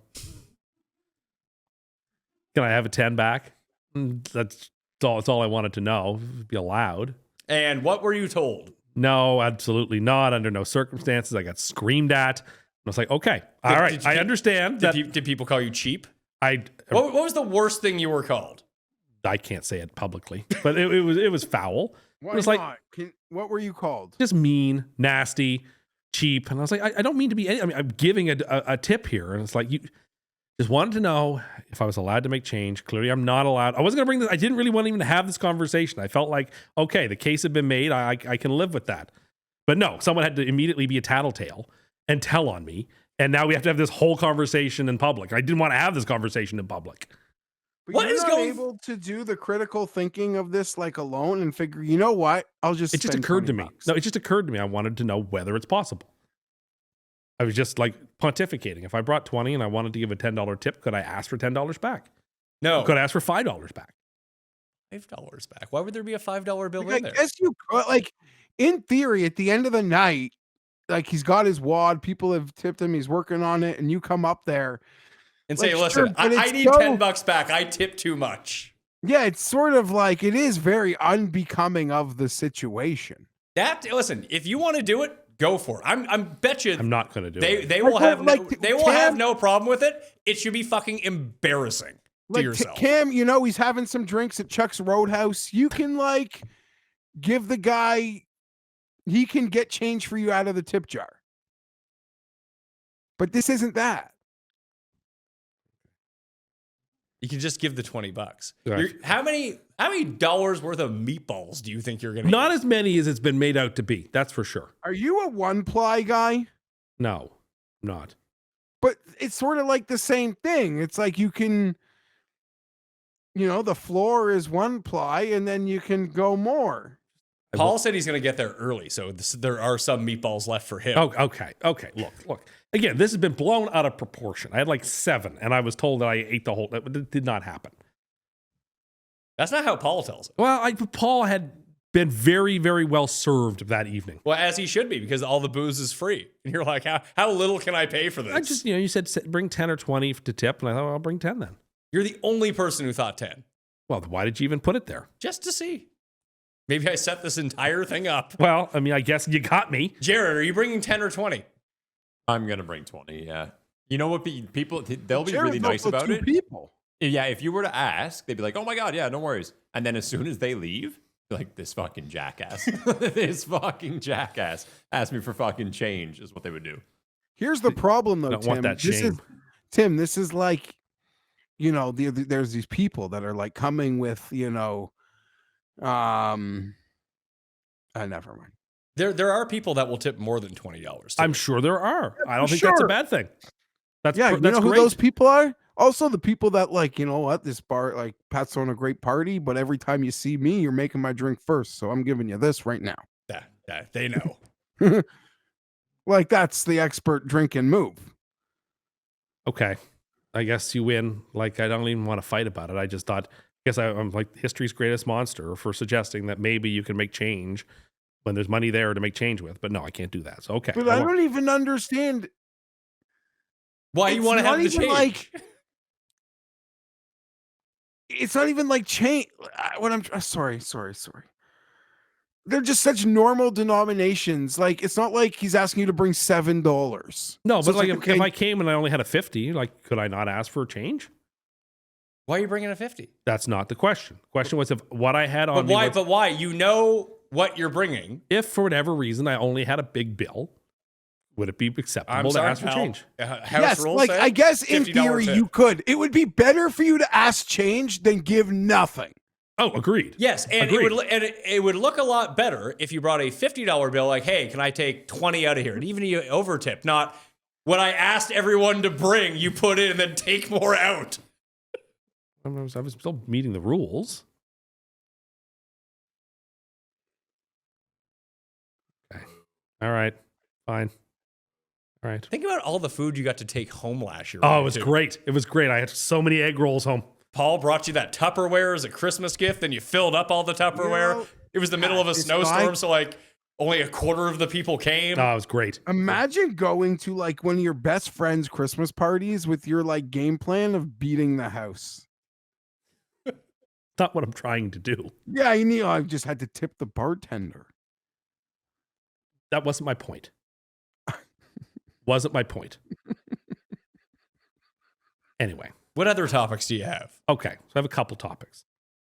There's no such thing as a summer drink or a winter drink. They're just drinks, okay? If I want to We drink, got a quick, not true. if from I want to Jared. drink a Corona in December, that's fine. There's nothing wrong with that. And if I want to have a hot chocolate in July, that's fine. There's nothing wrong with that. What about a pumpkin spice latte? The only reason you can't drink it year round is because it's not available. So what you're saying is year-round. that that's a winter drink. They choose to make it, well, it's a fall drink. They It's a choose fall to make it a fall drink. But my point is there's no such thing really as a summer beer or a winter beer or a summer hot drink or cold drink. If I want to have a Bud Light Lime in January, there's nothing wrong with that. You don't need to criticize me. Who has criticized you? I went to a party once where I brought Corona and it was the summer or winter and I was mocked because I was drinking a summer drink in the winter. And it's not true. It wasn't a summer drink or it's just a beer. They sell the beer at the liquor store in February. It's okay for me to buy it and enjoy it. And I'm not doing anything wrong by enjoying it. And that's okay. And Tim Hortons still sells hot black coffee on July days, and people buy it, and it's not weird or strange, and I shouldn't be judged for that. It's okay. Is this all because Butts trolled you that one time? It wasn't trolling. He meant it when he said that I This was was like drinking 10 a summer years ago. It doesn't matter when it was. The conversation came up recently about summer beer and winter beer and this. I only drink this in the summer. It's all the same. If it's available and you can buy it, it's okay. There's no summer. wrong. There's no. I'm not wrong. How am I wrong? I mean, like Corona is, you know, because it's beer, it's riding that like line of like gray area. But there are some like definitive drinks for the summer. Like, If I want to have a lemonade in February, that's fine. of course it is. Well, is it? Apparently it isn't, according to No, you. but it's weird to have like a strawberry daiquiri on January like 20th. Why? What's weird about Feet it? of snow. So, and what's the point? Just What does one have to do with the other? Why are you biased against? Why is it perfectly okay to have a coffee in January, but if I have it on July 14th, that's weird. It's not weird. It's fine. If I want to have an iced coffee any day of the year, I can have that, and don't judge me. Yeah, You know what? Nothing Jared was has- judging Dayton for having an ice Nothing drink has- earlier. There's nothing wrong with it. It's not worth getting as upset as you're getting. Well, I am upset about it. Like, there's nothing wrong with it. I like it was the Corona that he was talking I about. like Corona, and it's not just a summer beer. It's any time It's of your not beer. just a summer beer, but I think his point was that the entire marketing campaign is sit on a beach and have a Corona. Because it comes from Mexico. Of course it's going to speak about beaches and stuff like that. Yeah, well, people don't feel that way about Modelo's. I don't know what people feel about Modelo. Well, there you go. So I've only had Modelo once. So it's neither a summer or winter beer. There's no despite such thing. co- They're dis- just- despite coming from Mexico. They're just beers. I can't believe this is stuck with you for a No, decade. It's some of those, just a like- drink. Hardy Samuel Adams beers are specifically made for winter. But if they're available at the liquor store in the summer, there's nothing like offside about purchasing it Okay, but and what if enjoying it it. is Yeah, seasonally you can buy special then? eggnog year round at the grocery store. And that's great. I do that. Tim, you I like can to buy put a little eggnog in my sunscreen coffee right sometimes. now. What? It snowed all day, but I could go buy sunscreen. That's different, Jeff. It's really not. Sunscreen is to protect your skin when the sun is at its highest peak and you're out in the sun all day. Oh, I'm not going to be out in the sun all That's actually day. not true. You can wear sunscreen all year Well, round. you certainly can to if you protect and from UVs. And if you spend a lot of time outside in the winter, like if you worked outside or if you went skiing, it's actually probably a good idea to put on sunblock before you go out because of the glare from the snow, et cetera, et cetera. There's nothing wrong with that. But that is a horse of a different color than suggesting that, oh, you're drinking a gin and tonic in the summer? Oh, well, what's wrong with you? That's a Christmas drink. No, it's not. They're all just drinks. If they're available, you can have them. Don't judge me for drinking my drink out of season, okay? That's my only point. And I'm right. What would you say is the percentage of Corona sales between the months of May to August comparatively to September to April? I don't know. I would say Probably. it's 80% in the summer months. I mean, it's probably more prevalent in the summer months in warmer places because people are more likely to drink beer when it's nice outside and less likely to drink when it's cold outside. But that's got to do with like amount of consumption rather than the nature of the drink. So he came in today with an iced coffee, and you gave him heat for that. Yeah, I gave him a bit of shit. Oh, what's wrong with drinking an ice? What's wrong with drinking an iced coffee? Because it's fucking minus 10 out. And who cares? So you're only allowed to drink hot drinks all winter long? Oh, you have a glass of water? You've committed some sort of crime because it's cold outside? No, it's okay to have hot drinks when it's hot and cold drinks when it's cold, or vice versa. I don't judge somebody for if they want to have an iced coffee in the summer or winter. That's fine. I feel like Corona got market corrected by all those low-cal beers. I feel like the fact that it's in a clear bottle makes it a summer beer as It well. did. It feels more summery, right? Yeah, it does. Yeah. Miller Genuine Draft is in a clear Yeah, bottle. I'd say yeah. summer beer. Agreed. What's wrong with you people? This is also coming from somebody who does not drink a ton. That's true. No, I don't. I don't drink very much. So if I'm going to have a drink that I enjoy, Then you should probably do the in-season drink. absolutely Or do you not. feel like Why you- should I have to do what's in season? Why can't I just drink what I like and not be criticized? Well, no one's criticizing you. That's not true. I'm being criticized. I'm You being get- criticized right now. That you can't drink. You can drink the drink whenever you want. Will there be Coronas available on Friday night? There will be, actually. Thank goodness. But not for you. You didn't tip enough. When you don't tip enough, you get a certain section of beer. I see. I'm on the Jackson Triggs diet. Yes, you are. You Okay. get the boxed wine. You don't get the nice bottles. I actually don't mind box wine because I don't drink wine because I don't drink it very often. So I don't really care. I feel like you would prefer shitty wine to nice wine. Except because when it it comes- tastes more sugary. Except when it comes to sparkling wines. I want champagne. That's the good stuff. Yeah, you're not getting any. No, I understand we're not having Dom or anything. But my point was, don't judge people for the drink they have. And I'm glad that this actually happened here in studio today because Dayton was right and Jared was wrong. I don't think. But did you? Are there guy drinks and girl drinks? No, there's not. No, there's not. I don't think there's any gender to the drink you drink. No, like a Cosmo or something like that. What's wrong with drinking a Cosmo or vice versa? What's wrong with a lady having an old fashioned? Nothing. Oh, that's Absolutely that's nothing. a hard old broad if you see her with an old fashioned. Like if I'm going to get a hard drink at a like people say something it's a women's drink, but I don't think it is. I like if I went at a hotel or whatever having a drink, I like a 7 and 7. What's wrong with that? What'd you just say? A vodka 7? No, a 7 and 7. That's a Seagram 7 and 7 Up. Is that a Okay. woman's drink? But it's Okay. some people say it is, but I don't think it is at all. If you see a No, I woman don't think drinking it like a is. scotch on the rocks, that's a man. I don't think there's no any, doubt there's about nothing like coded like there's nothing innately masculine or feminine about a type of alcohol. I don't think. If I want to drink a 2 liter of those Canada Coolers, there's nothing emasculating about that. Well, that's for like 16-year-olds. There's nothing That's for emasculating people who about it. aren't of age to drink. If I saw you like cracking a Mike's Hard, I'd probably giggle. Why? What's wrong with Mike's Hard Lemonade, Jeff? Is it because I'm drinking it out of That's season? that's what like when my parents went out of town and we're like 17. That's what like we fill the bathtub up with. Yeah. What's wrong with that? I don't know. Like, Why listen, why do you have to overlay in the summer, these I like a layers good of twisted made-up tea. judgment? I like a good twisted tea. What's wrong with in a the twisted summer. tea at Christmas? What's wrong with it? I don't want it.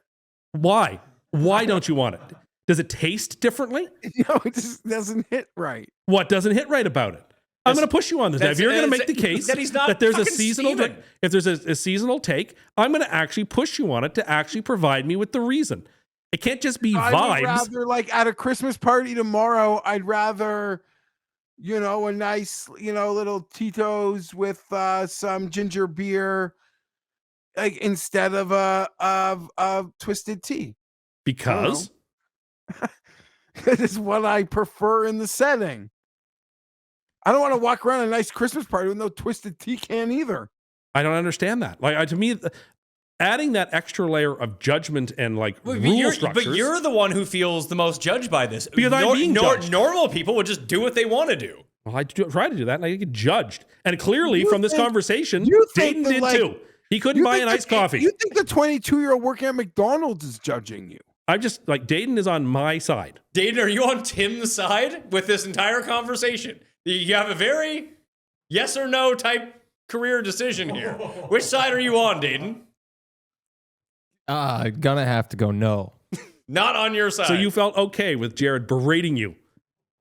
Yes, because to be honest, I've also gone up to the counter at Tim Hortons before and been like, shit, is this ice cap gonna make me like look like a pussy kind of like, you know. So it all comes down to layers and layers of judgment for drinking a perfectly normal drink. I'm, again, the voice of the people here. I think you should be allowed to drink what you want. Like, I think it annoys me that the Shamrock Shake is only available in March. I wish it was available year-round. I'd drink it year-round. The reason I go out of my way to get it in March is because that's the only time it's available. But it ought to be available year-round. People would love it. I don't think your new weight loss would really enjoy the Shamrock No, Shake. but I will year-round. have one when they're out because I do love them. But let's say if it was year-round, would you just have one all year? I don't know. I don't drink many milkshakes. So like, But you would. I might drink If 3. if you're clamoring for this I thing. might drink 3 in the year rather than 1. But my point is, there's really no such thing as the only way a drink can be seasonal is if the ingredients that are going into the drink are only available in that season and therefore it can't be made. Would you any other time. drink hot apple cider in the summer? Would again. It's cold in the summer at nighttime. You want to have a hot drink. No, it doesn't. There you go. There you have it. Judgment. Constant judgment. I'm not allowed to make change because God forbid you do that. I can't drink a Corona in the summer or in the winter. It's almost like you actively go out of your way to be the cheapest person anyone knows. No, that's not true. Is that why you're wearing that Scottish hat? It's not a Tam O'Shanter. It doesn't have the palm. It's a nice hat. It's like an English racing cap. Criticism. Non-stop criticism. Would you say for that, normal behavior? Would you say that there are fat guy hats and slim guy hats? No, I don't agree with that either. I refuse. The only skinny people I've ever seen wear that type of hat are black and they wear it backwards and it's Samuel L. Jackson. No. I know people who wear hats like this. You ever watch the show Peaky Blinders? They all wear hats like this. They're not heavy people. You think Cillian Murphy is a heavy person? He wears a hat like this. You're going with Chilean on that pronunciation, huh? That's how it's pronounced, right? Chilean. It's Chilean, is it not? He's straight Chilean. I believe is it Killian? It's Killian. It's Killian. Okay, well, my point stands. That's like a dog's name. I just don't understand this whole. You're not an old-timey Brit, pal. Okay, can I ask you a question? Go ahead. Are there such thing as like men's shoes and women's shoes? Well, in a technical sense, yes, because the sizes are different. But what if you could get them in any size? You could. I mean, there are shoes that are coded fashion-wise for gentlemen or ladies. Yes, it would be unconventional to wear one or the other. But I don't judge people. Let people wear what they want. Who cares? No, And why are you so upset about it? Just do what you want. Because Do you think that Pat Mayo walks around caring? But I just don't need the judgment. I think you're bringing it on yourself. I'm not bringing it on. You're actively looking to be judged. No, I'm not. Because you are the person who judges everything that happens. No, I don't. Yes, And the you problem do. is you cross-contaminate between like situations of real judgment and situations of no judgment. Like this tipping thing and this. One is like would have real judgment. One is absolutely no judgment. Yeah. Like no one really cares what you cares. drink. Okay, so if I'm drinking Coronas on Friday night. I bought them. People are going to be drinking Coronas. Well, I will be. You won't be. Yes, I will. No. Summer drink. Also, according to you. This is a hot take. I prefer the Corona without the lime. Most Some people drink it without the okay. lime. Some people like have to have the lime for Sure. it. And to me, like the lime's great. I would prefer it with than without, but I don't need it. I think Corona's kind of like overrated. I'm not even a beer guy. You think Corona's overrated? Corona's fine. Corona's delicious. It's So delicious. The I don't care. marketing I don't like beer enough to even. No, have but the it argument. has it. It's like My fridge is filled with Rocky Blue Mountains. let me put it this way: Tim Hortons coffee is by no means the best coffee. It isn't, but it's got a very distinctive flavor that I really like. Corona is not the best beer, but it has a very distinctive flavor that I like, So and that's that's all why that I go matters. for it. Then drink it. Well, then don't judge me for drinking it in the cold. Oh my I god! could He's already drink it- told you he's serving it at his party. But, like, in the we just goddamn started- Christmas time. You realize Jared, that at Jared this- came right aboard Dayton for drinking an iced coffee, so this stuff happens all the time. We could be at the same place drinking Corona in the middle of winter. No one would say anything to me. They'd give you shit. Exactly. I'd get the judgment. Because you bring it on yourself. I don't think I do any of that. Really? You don't bring any of this on yourself? No, I don't. I just get judged. And it's not right. And you know what else I don't like? Halftime shows. Let's get rid of halftime shows. They're the dumbest thing.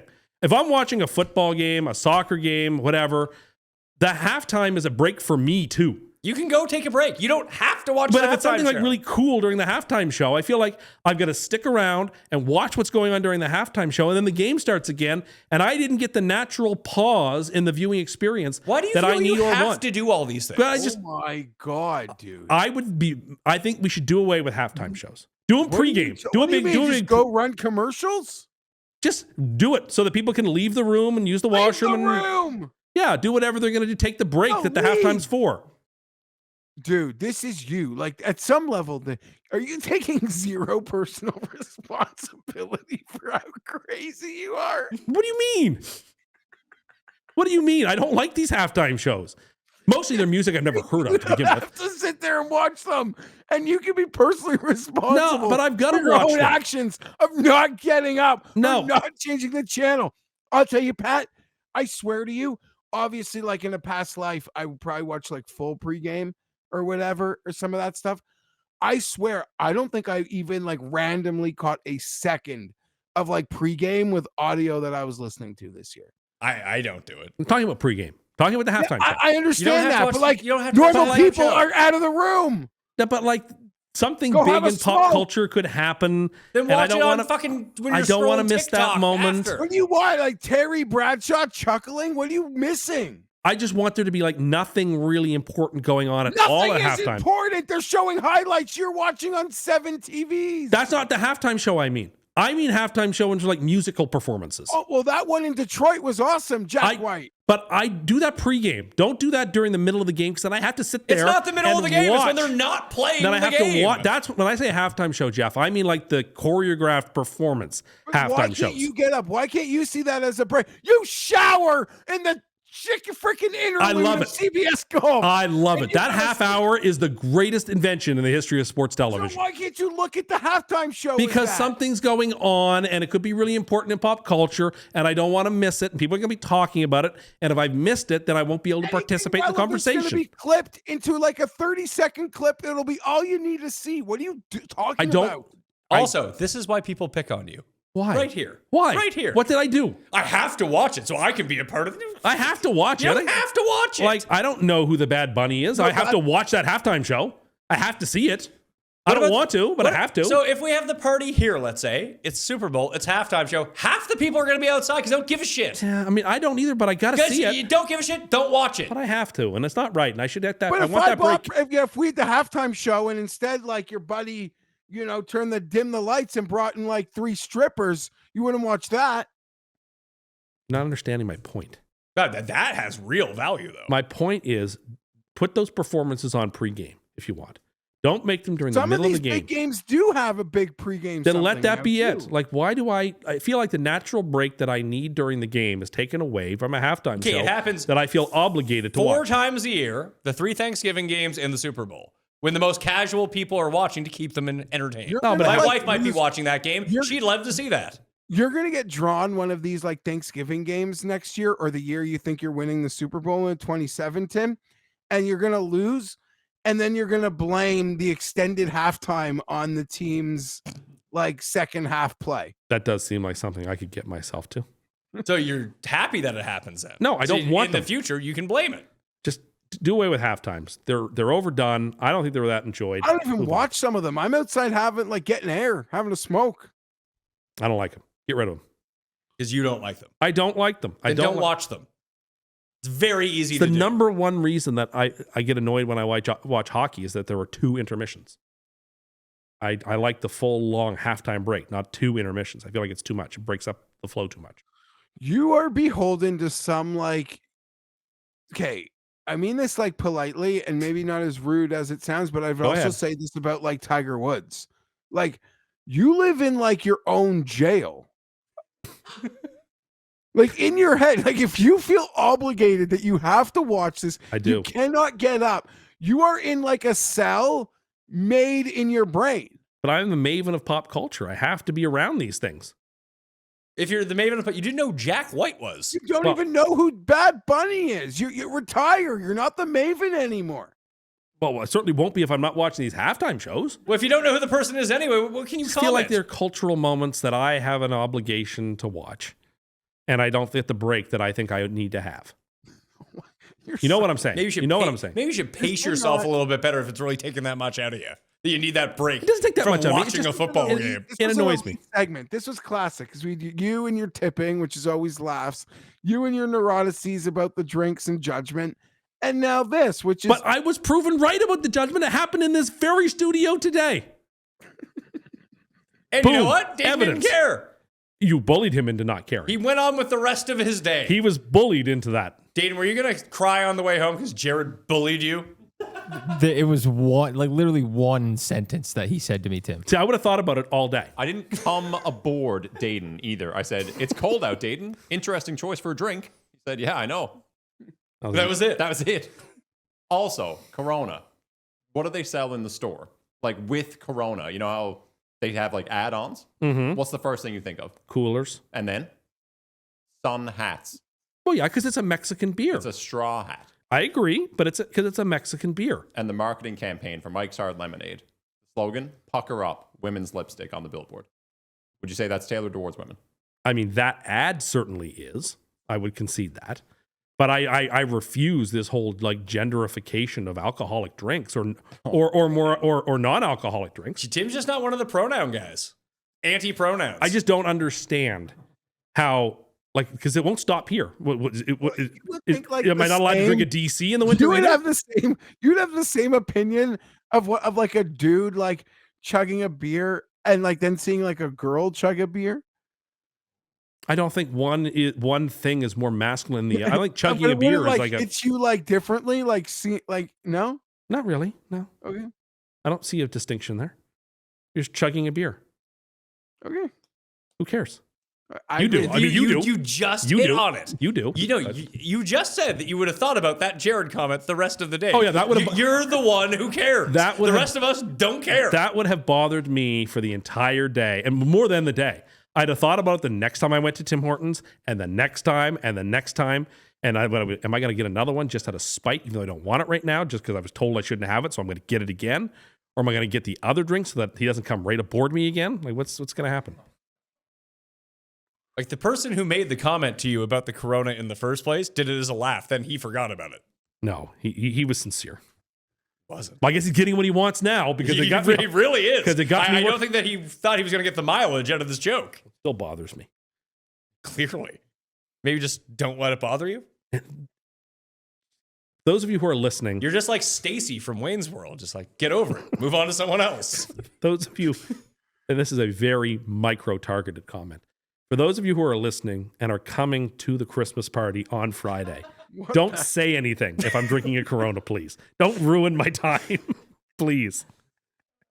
That's all I ask. And you know what? If you're at a Christmas party and you see Corona, you want one, I'm giving you the encouragement or the permission structure, to use Geoff's language, to go ahead and have a Corona. No one needed your permission. Yeah, they would if they wanted one, they would have. Be like me. Go get a Corona. Do you think that if this year we run the 50 best stunners of all time, that you might get caught in the line of fire this time, or are you going to avoid the living room like last time? Forgot that happened. Yeah, I did. I was in another room when that took place. Yeah. I did not need to be around that.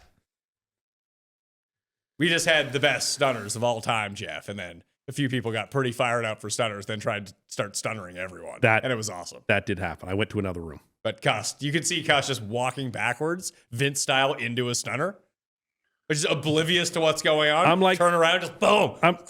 I'm like when Geoff can anticipate that something graphic is about to come on TV and get out of there before it actually shows up.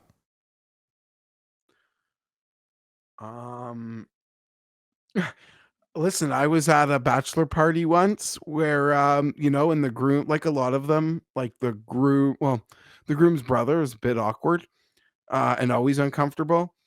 And then, his dad took a stripper and spread her butt cheeks eagle. And, he ran to the other room where people were doing drugs and he was equally uncomfortable. And then there was another part where some people where Bart was running from one end of the yacht where there was eels. He was lost in hell. You're trying to cut off Geoff's story. It's great. That's amazing. Oh, we should try to set that up for you. Yeah, great. I gotta go hire a stripper and some drugs. Try to figure that out. instead you of have the to room. do So that, you're only in 2 rooms with your group, and the drugs are happening in the one room, and the strippers are in the other, and you gotta find your corner in one of them, Tim. Go find the bathroom. Nope. I mean, But, Tim, if and the bathroom is where the other stripper is. or the other drugs, one of the two. The bathroom is literally, there's 2 strippers. The bathroom's being occupied by her either getting ready or doing her own drugs, or maybe Or took a or dad she's who wants collecting to some fuck in tips. Can't break the change with the stripper. That's rule 1 of strippers: no breaking change. If I brought like coins Oh my God. on Friday, would that be acceptable? No, bring a there. fucking bill, you wanna empty your weirdo. change purse? Would that be allowed? It's legal It'd be tender. bad. Again, it would be better than giving nothing, but it would Okay. be really bad. The person is there working for tips. Yeah. Why are you trying to make it hard for them? I'm not. You are. You want to? I brought you rolls of pennies. Can I just, Pat? Does Tim strikes me as a guy who's probably got like 150 cash at home right now in 3 different denominations, and he's literally making a deal about nothing. Like, he's got like a drawer of 5s and 10s. What is he talking about? I don't know. Right? He's actually the last person this would ever pertain to, because he would show up with the denomination he needed. Just Like, want how to much? Like, yeah. imagine giving coins. What's wrong with coins? They're hard to fucking lug around. I've given away so many that it's like a Why would burden. I want 10 toonies? Yeah. If they gave you coins back. It's fine. I wouldn't have any objection to that. Like, Carrie, I Hey, take a Tim, sack of here's the dimes deal. whenever this guy comes Anything over, over give him 20, you this. can give in coins. If I give in 20, I can give in coins. No, like 20 a bill. Anything over 20, you can give in coins. So if you want to give 25, you can give some in coins, like 5 in coins. Yeah, if you want to actually tip a little bit more, then we're not going down that road, Your Jeff. surplus tip can be in coins, Surplus tip. but your base tip cannot be in coins. Or you're just feeling friendly. You are Tim Too Rich. Show it. All right, fine. Late set of games. There's 5 of I them. don't feel like that corner went well for me. I really don't. Even though I think the middle point I was proven like indebatably correct. Were you? Because the one person you said was going to agree with you didn't. He was bullied into not agreeing with me. You also said that he got bullied over the thing you weren't here for, that he told you what happened. Ah, he was bullied. Underdogs expanding the game. You already know their player picks. Pick higher or lower on player stats. Today, Underdog prediction markets are live in 25 states. Back your squad with spreads, handicap for closer game, or totals, higher lower combined score, combined with player picks for bigger payouts. New customers play $5 on fantasy, get $75 in fantasy bonus entries. Code Mayo. Team picks, player picks, all on Underdog. Late set of games. That was exhausting, and I wasn't even the centerpiece of that. Green Bay at Denver. Denver's a 2.5-point dog in this game. 43 is the over-under. I am going to take Denver at home. When I guessed the spread in the show that did not air, I thought that Denver was going to be favored by 1.5 in this game. And listen, is Green Bay the better team? Probably, but in Denver, coming off a big win for Green Bay, and this throws a big monkey wrench back into the NFC. 2 big wins for Green Bay. Coming off 2 massive divisional wins. I just don't see Green Bay having enough muster to beat a Broncos team at home. I like the Broncos in this spot. I know all you Packers people who think I hate your team. I did pick you last week and you covered. So a little bit of heat off here. Denver's more physical and it's in Denver and I like the Broncos here. And I do think, Jeff, that the Broncos offensive line can actually mitigate what makes Green Bay's defense go. Like if they only bring 4, like Parsons is going to be a problem. If there's a line that is able to keep him out of the action, it is this offensive line. I'm going to lean the Packers here. I just love their current form. They're getting hot at the perfect time. They're as dangerous as any, and they're probably the best team the Chiefs have in terms of form, the best team the Broncos have played in a really long time. I'm excited to watch it. Detroit is at. Oh. Go ahead. I was just say, just because it's just how my brain works. Really, depending on what happens in the Chargers game, will probably dictate what I cheer for. Because if the Chargers lose, I'll probably just want Denver to wrap it up so I can get a free game in Week 18. But if the Chargers win, and the Broncos lose, then oh baby, shit gets real for me. That's all. Next subject. Detroit, LA. Start with you here, Geoff. The Rams are 5.5-point favorites. 55.5 is the total. There's a lot of fives on the board here. I wonder if that's some numerology. That means anything to you, Geoff? Number 5. I didn't get it. I don't know Just what's a lot of going on, but fives. I I don't know. The audio, not like on it cut out on my end. Who are you taking in this game? I'm going to take the line. I'm going to take the Lions here. Extra rest. This should be a pretty fun game. I'm worried the Rams are unstoppable. I don't like anything here to want to bet it. Yeah, just extra rest, big game.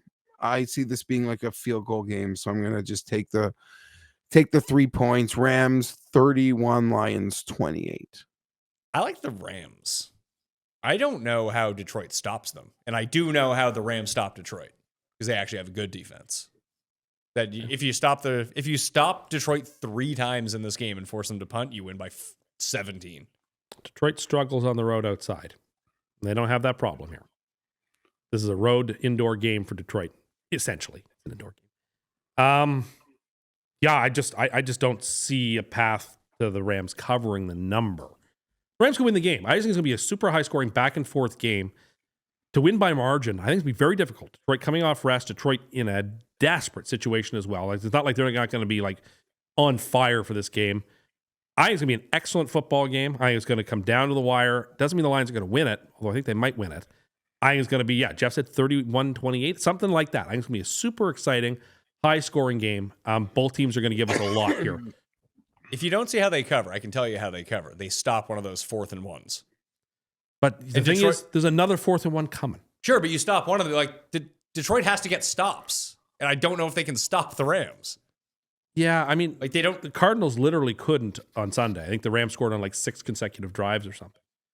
The Lions are not. That's not going to happen in 2 straight weeks. I really don't think it's going to happen. The Lions' defense isn't good, No, I know it's and not. it's banged up. But like, And their its offensive path line to is success banged was the path that the path was with Dallas. We're just going to outscore you. We're just going to put pedal to the metal, and you can keep up with us. Maybe you can, maybe you can't. But I still think Gibbs is a problem even for the Rams defense. St. Brown is back again. An extra rest to be more healthy. He was a contributor on Thursday as it was. I mean, they've had these guys all year. And they've been really good indoors. Sure. And they've been really bad outdoors. I mean, And they indoor. have lost 2 games at home this year. They have, but even in those games, they still played good football. Like they scored a lot of points. They just got beat. And that could happen here where they just get beat like the way the Packers beat them that Thursday. There was lots of points in that game. Just the Rams outscored them in that. Super close game, high scoring, but I would lean towards Detroit here. A white Gibbs medium jersey is sold out on NFL Shop right now. Did you just try to buy one? Well, not just, but yeah, I tried to get something for someone. Why were you? Christmas gift? Oh, Christmas gift. Okay. I thought you meant for you. Just a big Gibbs. No. I have not worn another team's jersey. I thought you were going to say I haven't worn a medium jersey. Oh, that thanks. Me either. It's been I haven't time. worn another team's jersey probably in since I was 15. But I have a Derek Thomas Pro Bowl jersey that I'll wear once in a while. I think that's acceptable. Gibbs is now down to 5-1 for Offensive Player of the Year. I don't understand how anyone's going to beat McCaffrey if McCaffrey ends up 1,000 and the 49ers are going to be like... What you should do is take some of those bills you have at home, find someone to make a bet for you at 17-1. It just seems crazy to me. If JSN's going to have like 2,100 yards. I get it, but if they get to the end of the year and the 49ers are ahead of the Seahawks and he has like 1,300 rushing yards and 1,100 receiving yards and they go like 13-4, like... I think he's got to be the pick. Doesn't even matter. Like, isn't that award really just like fantasy player of the year? But he would have more fantasy points than JSN too with that. Yeah, point. like I get that he's got to do it the last 4 weeks, but like I think those are really attractive odds. I don't disagree with you. And we just saw like Jonathan Taylor was a -400 to win this award like 2 weeks ago. That's it. Now right? he's 9-1 in 3rd place. Like if JSN just goes out and has a bad game and McCaffrey. And Seattle can win games without JSN doing much. Dude, San Francisco cannot. The 49ers play on Monday night next week, and we are about to hit that point of the year where like primetime games and awards like hit triple points. that makes any sense. Yeah, You they know have what I two mean. primetime games. I think they have the Bears and 49ers on a Sunday Night Football in 2 weeks or in 3 weeks, and they have the Colts in next week. So they're two big games in primetime. I really hope, well, I guess we'll get there. I just preemptively saying, I really hope Rivers isn't playing this week, but I want him to play versus San Fran next week on Monday. That'd be awesome. You want like an easier defense? I just want him to take a breath. I think it'd be so cool. Like, Take a breath. He hasn't played in 5 years. no, I just mean like get in the building, meet people. That being said, how do you put this? Like for a December Monday night game, what a crazy story that would be. Like me and my friends don't really hang out for Monday Night Football. Like that sounds like something like we might round up for. Like that's like I don't know. That could be a really fun night, or it could be just really sad and over quickly. Could you do Pizzola's show? I told him I'd consider it. Carolina at New Orleans. Okay, so I have a really strong take here. New Orleans is a 2.5 point dog in this game. What's your strong take? Saints. Big. Why? One, Carolina does. I have to let my kid in the front door who's just back from a friend's house. Okay, make a pick quick. Saints. Okay. Carolina, yes, coming off a bye, still not very good. Game doesn't matter a whole lot because next week's the game that matters. The Saints have played pretty scrappy football for the last month and a half, culminating in last week's performance against Tampa. It's in New Orleans. New Orleans already beat Carolina pretty handily earlier this season. And I don't trust Carolina as far as I can throw them. They shouldn't be favored against pretty much anybody on the road. So I am taking the Saints here. And like I haven't mentioned it yet, but I have a 3-team money line parlay. That's my pick this week. And the Saints are one of them. I like the Panthers Why? because you can now run on this Carolina team. And their pass protection, especially with Chuba back and the offensive line, has gotten much better. This was the problem that New Orleans suffered, or Tampa Bay suffered, without Wirfs around, that they just couldn't keep Baker upright. Then they were able to take advantage of that and limit them offensively. I just think Carolina's going to run all over. I don't think you can trust Carolina for I'm not trying to anything. trust Carolina. I'm trusting them to cover 2.5 and win a game against one of the worst teams in football. Doesn't this seem like a classic divisional spot where I the don't. Saints as dogs at last home? week when I bet on the Saints, that seemed like a big number with the Saints. And it was. And they win the game outright. That's great. On the road, too. The Panthers coming off the extra rest. Just don't make mistakes and you win this game. Like, shit.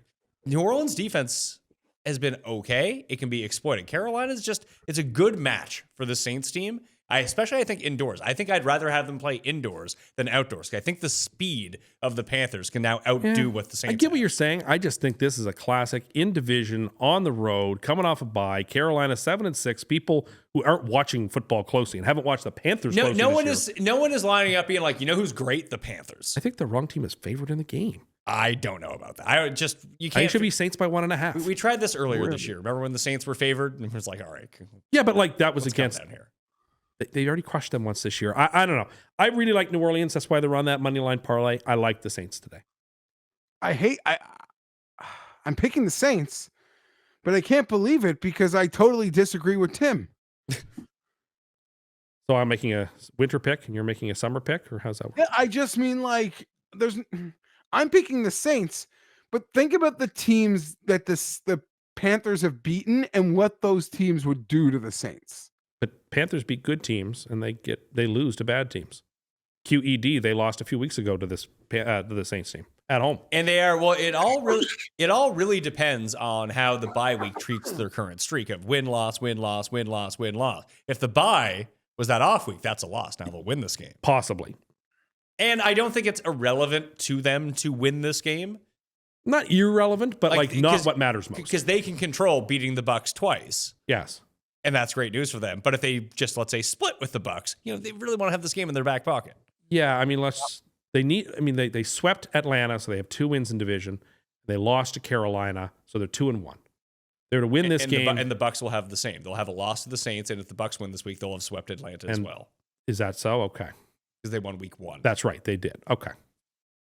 Yeah, so it's not irrelevant. I suppose I take that back. But it's not as important as the next, the 16 and 18 game. What's it go to second? The conference? The first tiebreaker is head-to-head. Second is divisional.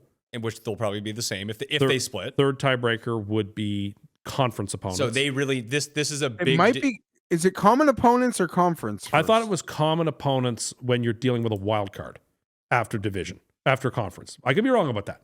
No, you're probably right. In division. Well, this game is right. huge for them too, then, because if they lose this game, they'll have lost to the Saints twice in the division. They'll have the worst division record unless they then sweep the Bucks. So I think you make a good case on that. You do. And am I being paranoid to think that I could lose my biggest future on Saints under 5.5?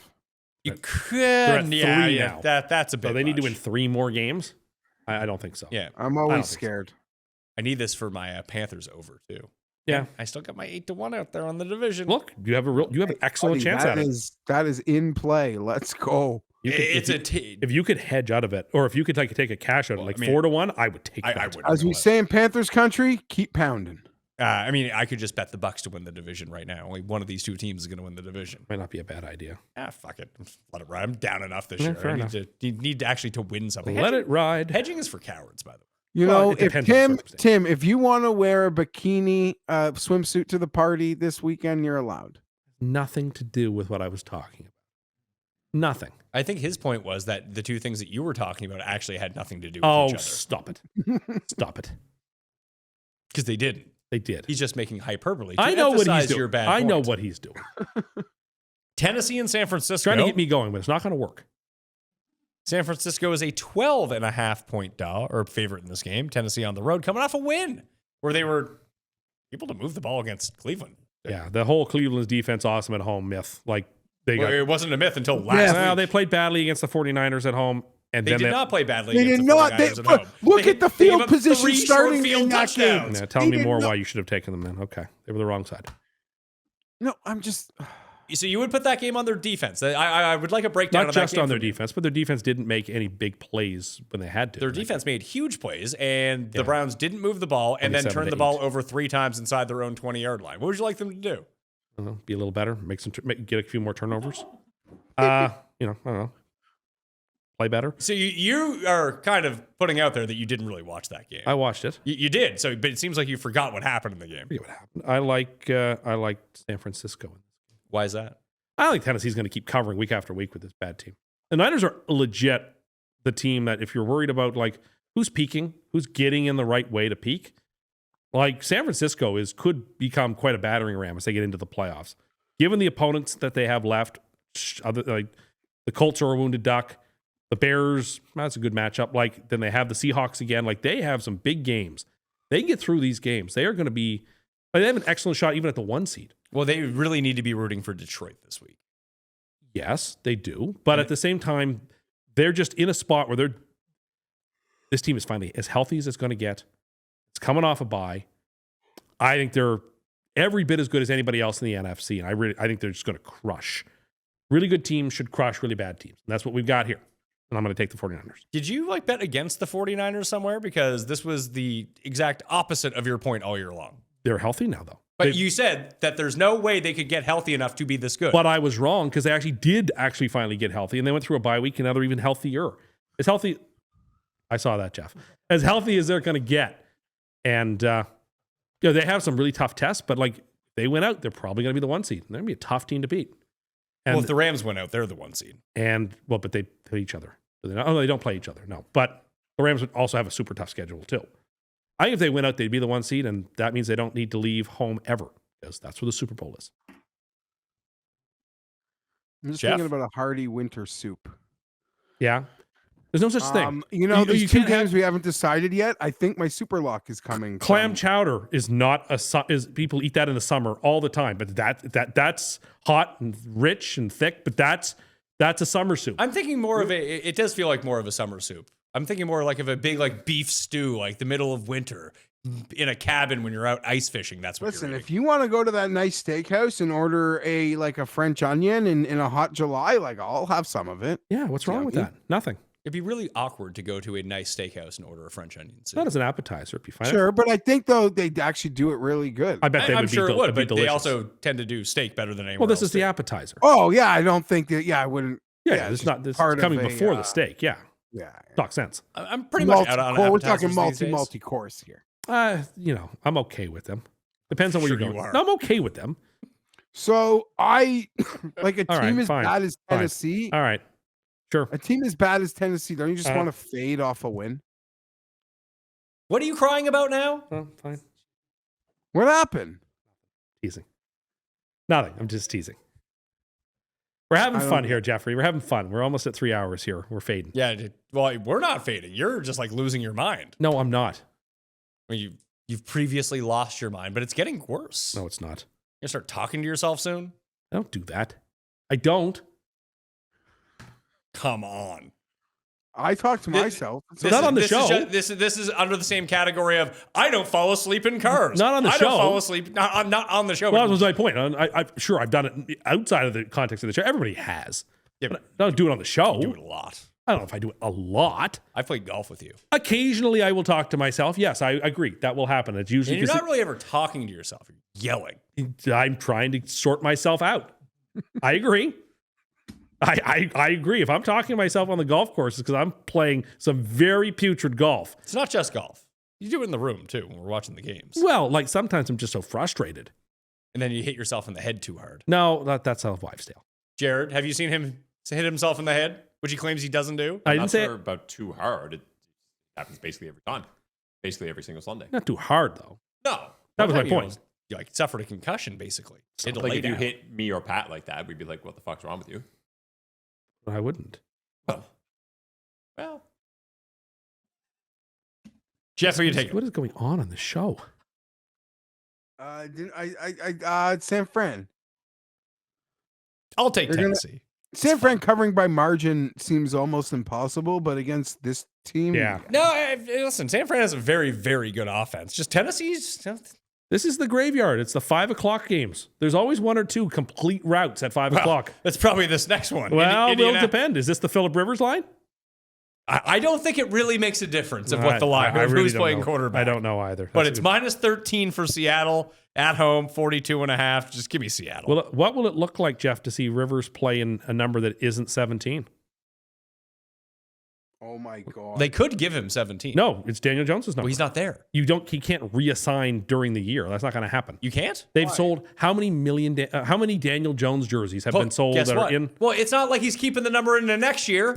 There's no way they're going to. Oh, I think you'll see him in 17. I think there's almost no chance he wears 17. Did he wear? What? I hadn't even thought of that, and I'm genuinely not okay with it. What would be did he always wear 17 at North Carolina State, or did he have a secondary number? I've known him. Okay. Wonder he must obviously. I'm curious if he'll just get an assigned number, or if he'll pick one. No, it's the family number. Okay, but I'm guessing he'll wear 17. I don't think Daniel Jones the week after injury is going to give him number 17. I don't think that's going to happen. In fairness, Daniel Jones doesn't have to give him 17. I can take it from him. I don't see that as happen. he is going to be on season-ending. I think that's reserve. very, very unlikely to happen. You want to bet? No, but do you really think they're going to have Daniel Jones? Daniel Jones is going to be like, I'm out for the year, Phil. Take the number. Yeah, that's what's going to happen. That could Phillips happen. not playing next year, so if Daniel Jones ends up back there, he's going to have his number back. Like, it seems you're making this into like a complicated moon landing, and it's not. It's actually simple. So you think he's going to wear number 17? Yeah, let's bet me. No, I think it would be unlikely. But I mean, if you're this passionate about it, I see no reason for him to not have. Just 17. I think it's unlikely that Daniel Jones, who they've been selling all this merch for, and who they very well likely may bring back next year. So great. Then he can wear number 17 next year. Okay. Nothing will change with the Daniel Jones jersey. He's not coming back. Okay. All right. Do you think that he's coming back this year? No, not this season. Do you think that Rivers is playing next year? Probably not. Then where's the problem? I just think it would be unusual and unconventional and probably not something they would do. Usually the star QB after he gets hurt doesn't give up his number to someone else who comes in.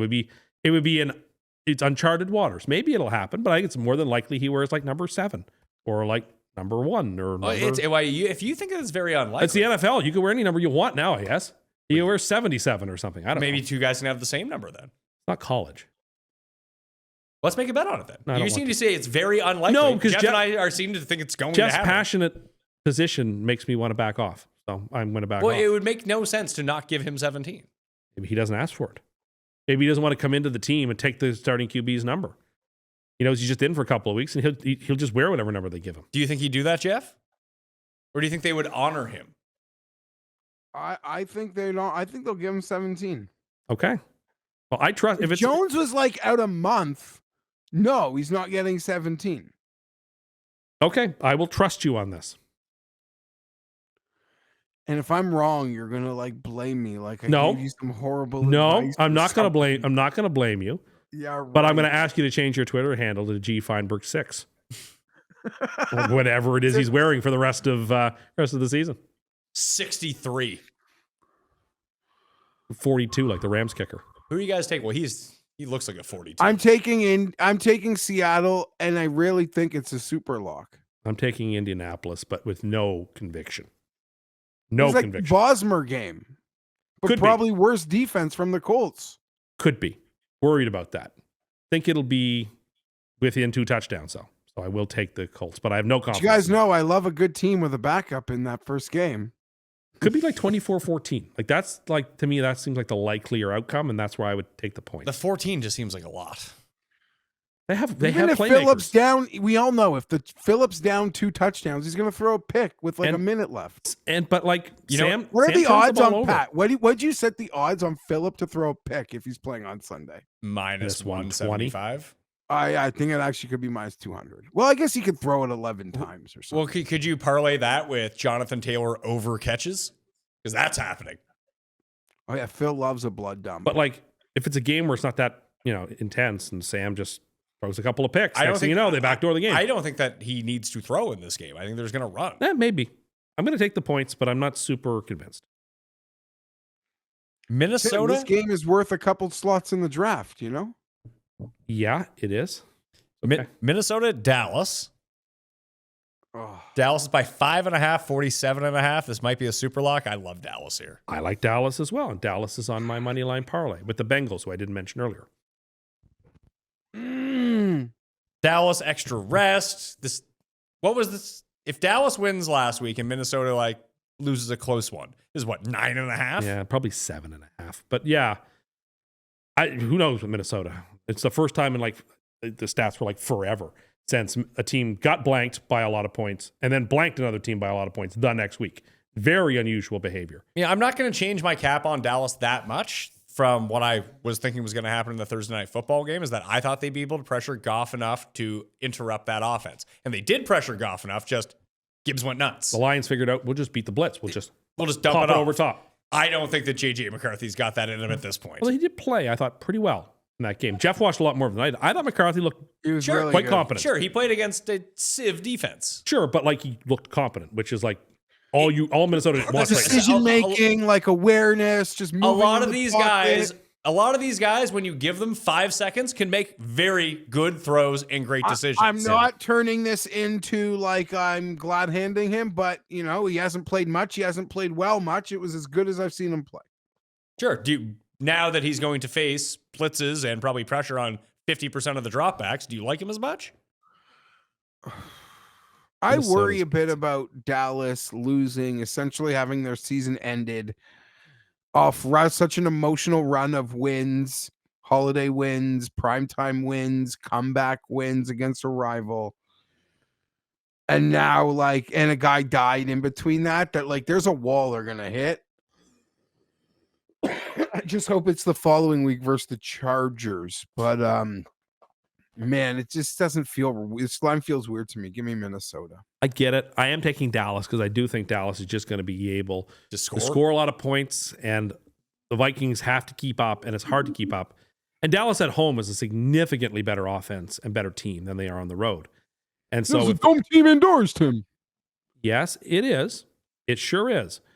But if Dallas puts up 33, 34, 35 points, my goodness, it'll be hard for Minnesota to score enough to cover. That's why I'm taking Dallas here, and then taking them on the money line. Also, I don't think Dallas' season is over. It's not outside the realm of possibility that Philly All right, completely it's blows Philly it. that you have to Yeah, get. let's They're a run game this and a through. half- Oh, you know what? they're That's a my game and a bad. half back, It's a but game if and you- a half. Yeah, it's But a look game at and a who half. Philly has left to play. Sure, but the Philly's, Commanders twice, Philly's, and the Raiders Philly's, this week. Philly's reeling. Commanders twice, who are really Yeah, even that's more. problem. This The happened 2 Raiders years this ago. They week, started so that's 10-0, 9 right? and 5. Yeah, But they You're still won right. the division. Sorry, But Jared. they still won that division. Listen, they've lost 3 in a row. They have. But the problem is their schedule doesn't have any hard games left. So even if they beat the Raiders this week, they play the Bills You're at right. Buffalo, But they have three and they have two division games against the Commanders. They're going to be favored in those games. Doesn't mean they're going to win. They those have to games. go 2-2, and Dallas has to win out. I don't think that's that crazy. I think that's extremely difficult. Like extremely difficult. As long as the Dallas wins this week and they can beat the Chargers next week, they have the Commanders and Giants to end the year. Yes, and they're playing better than the Eagles. I know, but I just don't think there's enough games left. Well, Dallas probably isn't going to throw in the towel when they still have a chance to make the playoffs. I'm picking Dallas. I don't think they're throwing in the towel either. But I just think they're going to finish like 10-6-1 or 9-7-1 and just on the outside looking in, and that'll be too bad. So Minnesota for you, Geoff. Yeah, I don't love it, and I actually feel like I could be getting a bad line for what this will actually go off on. Yeah, I could go off at 7 on Sunday night. I wouldn't be surprised. 6.5. 7 would be big. This was a game you said you had the hottest take on, Miami and Pittsburgh. I like the Dolphins a lot here. My Dolphins are a 3.5-point dog. Seems like too much. I am also going to take Miami. I think they lose by a field goal because I am impressed with their defense. I'm not sure what Pittsburgh does better. Rodgers. I'm not convinced that. Rodgers is better than Tua right now. Rodgers has games where he is, but then Rodgers also has games where he looks like Methuselah. Like and he did 2 Tua weeks has ago. games where he looks like... Well, no, the Dolphins have figured out. McDaniel, to his credit, has figured out how to minimize Tua's destructive tendencies on this offense, have built it around strong running and very high percentage passes. And the defense has really rallied itself since they traded away some of their best players. The Dolphins are playing really good football. The Steelers won last week because somehow the Ravens are in even worse shape than they are. The Steelers are not playing good football. The Steelers are in tough shape. Now, this is in Pittsburgh, and it could be cold. And Miami has trouble in the cold. They most famously played a Monday Night Football game that was 3-0 a few years ago in this stadium. I don't think it'll be quite that low scoring. Was that also the 6-6? That was a rain. It was a rain game. That was the rain game. Though. Was it 6-6? It was 6-6 was Arizona, Seattle indoors. Just tons of field goals. I'm thinking back like 10 years. Okay. Like so Ronnie Brown played in the game. I don't remember that game, but the 3-0 game was the famous moment is when the punt plugged like a golf ball in wet turf. Oh, that was the 3-0 game? That was 3-0. That's the game I thought was 6-6. Yeah, that was Steelers 3, Dolphins 0. Like 2007, 2006. So Ronnie Brown was in that game. Oh, yeah, totally. So that's the game that I'm thinking Yeah, it was like Nick Saban may have been the Dolphins head coach then. I'm not joking. He should coach Notre Dame. Then everyone can hate Notre Dame. No, he wasn't. It was the next year. It was because they played each other opening day of the 2006 Cam Cameron season. was the coach? Yeah, because the 2006 season, they opened the season against the Dolphins. Jeff, he was so 07. nice, they named him twice. They won one game that year. So I guess Jeff Beck would have been the QB in that game. Yeah, I really have no desire to back Pittsburgh here at all. I think Pittsburgh is playing bad football. They sort of stole that game, both with a call I think that was not a good call, and the Ravens just being so wholly out of sorts. I like the Dolphins. I think the Dolphins are probably going to win, but at least I think they're going to cover. So I think it's going to be a close game, an ugly game. But the Dolphins, I think, just have more pieces. They're a better, I think, head-to-head, they might be a slightly better team. And I'm getting 3.5 points on the road. I'm going to take them. I'm with you all. I'll take because of the hook, I'm going to take the Dolphins. But Jeff, Miami's run defense especially has gotten a lot better as the season has gone along. And it's really stymied some of these teams because now they can actually bring pressure. So if Rodgers plays like he did like the first 20 minutes of that game against Baltimore, where he's just like flicking it to... They really emphasized DK Metcalf in that game. They need to. He's their had not only been guy. doing it. But usually, like the previous 2 weeks, they lost to the Bears, they lost to the Bills, and they were running all over both those teams. Yeah. And then they just stopped running for some reason. In this game, I don't know if they're going to be able to get the running game going. When they lean on the run, it is effective for them. They're good at running the ball, but this might just be a bad matchup for them. I guess the inverse to that would be Tua might throw 3 picks and it's over. Yeah, sure, he might. The cold weather is probably just as bad for Rodgers right now at 40-some-odd years old as it is for Tua. Yeah, but at least he looks miserable. Well, he just always looks miserable. Well, yeah. Although I guess that's the one thing we didn't talk about with Rivers. If Rivers plays, gets back, his Hall of Fame class would be like Rodgers, Stafford, presumably. Maybe. If it's at the end of next year. Yeah, Kelsey did. I'm just thinking about quarterbacks. Yeah. It's like if a big Kelsey's a quarterback slam is dunk, up, like they'll put them in. Is that better than going up, Jeff, against Brady and the guys who are on the list right now? Yeah, I don't know. You're right. It's probably the same. I think you guys got this game wrong. I think the market is kind of overrating Miami right now because they're running off all these wins. But You know, they beat a bunch of teams that we'd all consider dog dick. Except for Buffalo. They've basically just done what New England has done over the past 8 The weeks. Steelers, this is the worst team the Steelers have played in like 2 months. And the Steelers are bad, but it's pretty funny to think this is a bit of a step up in class to what Miami has done here. So give me Pittsburgh. I know there's a pretty big cold front coming through the weekend. Hopefully it stays into a cold Monday night. I believe that was Dolphins off the graphic. despite not having very many wins last week. I think I was the only one who actually was convinced Pittsburgh was going to compete Yeah, with no, Baltimore. I was wholly wrong about that. In my head I did a switcheroo there, and then I was so mad at myself because like old players, fans, people like chanting for Tomlin to be fired, you know, when exactly as a Tomlin story will go. I think people misconstrue because I've seen there's a lot of chatter about Mike Tomlin in general, about like, they should fire him and all this stuff. And people are like, whoa, he's a really good coach. I don't disagree he's a good coach. I think that he could have any job that he wanted once he left Pittsburgh if it became available. It's just sometimes you're there too It gets long. stale. Nothing lasts forever, right? You know, at some point that was part of my argument 6 hours ago when we talked about Andy Reid, was that at some point you've exhausted your avenue. That's also a bit. I think that's a bit. It's going to be the first time in 7 years they don't make the Super Bowl. No, the conference Or the championship. conference championship. No, I think he's making the Andy Reid in Philly comp to Tomlin now. Maybe, but the problem with Pittsburgh has been that Tomlin has been too competent for them. That they actually do need to bottom out if they actually want to get good. Well, and if they keep Tomlin, they're going to continue to be that this wouldn't be team the reason I'd let that him loses go. in the fucking first round of the I playoffs agree. every year. Agreed. I get what you're saying, but that would not be to me a reason I'd want to let a coach go because he wins too much. I think that's kind of weird. But you'd let him go because you do not have access to the talent you need to bring you over the top because you have the 19th pick every year. I think it's just that he's been a coach for so long and the league has changed in so many ways that maybe a fresh perspective. But the Steelers are super loyal and they keep their coaches forever. So fire him. Then the if you Bills find sign the Mike right Tomlin. person, if you find the right young person for the job, Mike Tomlin to Buffalo would be what they need. He is almost like how Vrabel became the perfect coach for the Patriots. Yeah. Tomlin would be the perfect coach for the Bills. He'd be great there. Just bring back Dayball to run the offense. You'd be fine. Yeah, That's where Dayball's gonna go, isn't it? probably. Or he may take a year off because he's still under contract and he's getting paid. So he takes a year off. I feel like if you're Dayball, if you want to get back into the game, Buffalo would be the best spot for you. It'd be worth getting because it's not like you're not going to get paid anyway.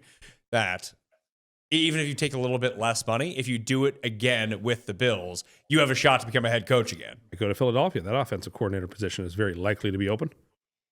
I think Go there. I think I'd rather be the OC for Josh Allen. Yeah, but if you've already done that and you And was successful and got a head coaching job Yeah, out of it, so you like, could probably do it again. going to Philly would also give you that opportunity too.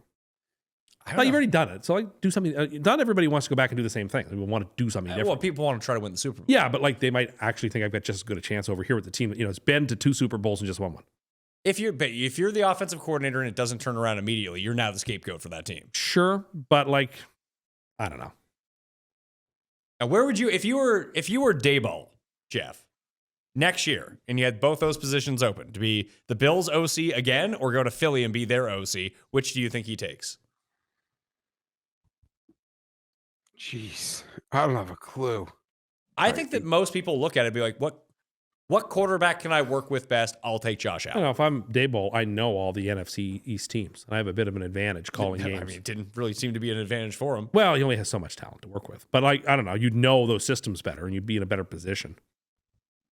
But he created the system in Buffalo, and it's Yeah. gone to hell But since it's been he a while. left. But it's been a while, and anyway, I just think Philly would be this. Stay in the NFC East. Think there's a chance that Nick Sirianni, if they flame out and don't make the playoffs or get blasted, in Anything's round on the one- table at that point. Yeah, I think so. I don't think so. I don't think that you can fire the guy a year after winning. I the wouldn't Super think so, Bowl. but they fired Doug Peterson Peterson 2 years retired removed from the pretty Super Bowl. quick, so Yeah. I don't know.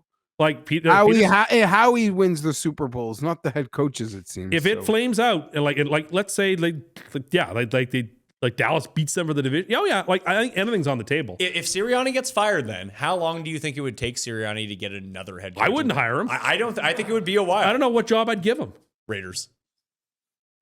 You know the Jets have the best special teams in football history through 13 games. Good for them. The best in history. It's shocking the Titans don't have it. I know. It's shocking the Jets do, given that at least one of their losses is exclusively because of special teams. Yeah, but how many times have they returned? How many like high leverage field goals have they made this year? A lot. And how many kicks did they return for touchdowns? Another one last week. Yeah. Yeah, it's crazy. I thought it was that Cook guy throwing a pass because it was on like red I zone. thought so too. And I was like, oh no, that was a punt return. Of course, or kickoff. Of course it was. When I saw 18 had it, I was like, oh yeah, Williams, he returns kicks for them. Superlocks for the week. Dallas for me, 5.5. On the short list. You guys are free to pick Superlocks as well. Bengals. Cincinnati +2 at home.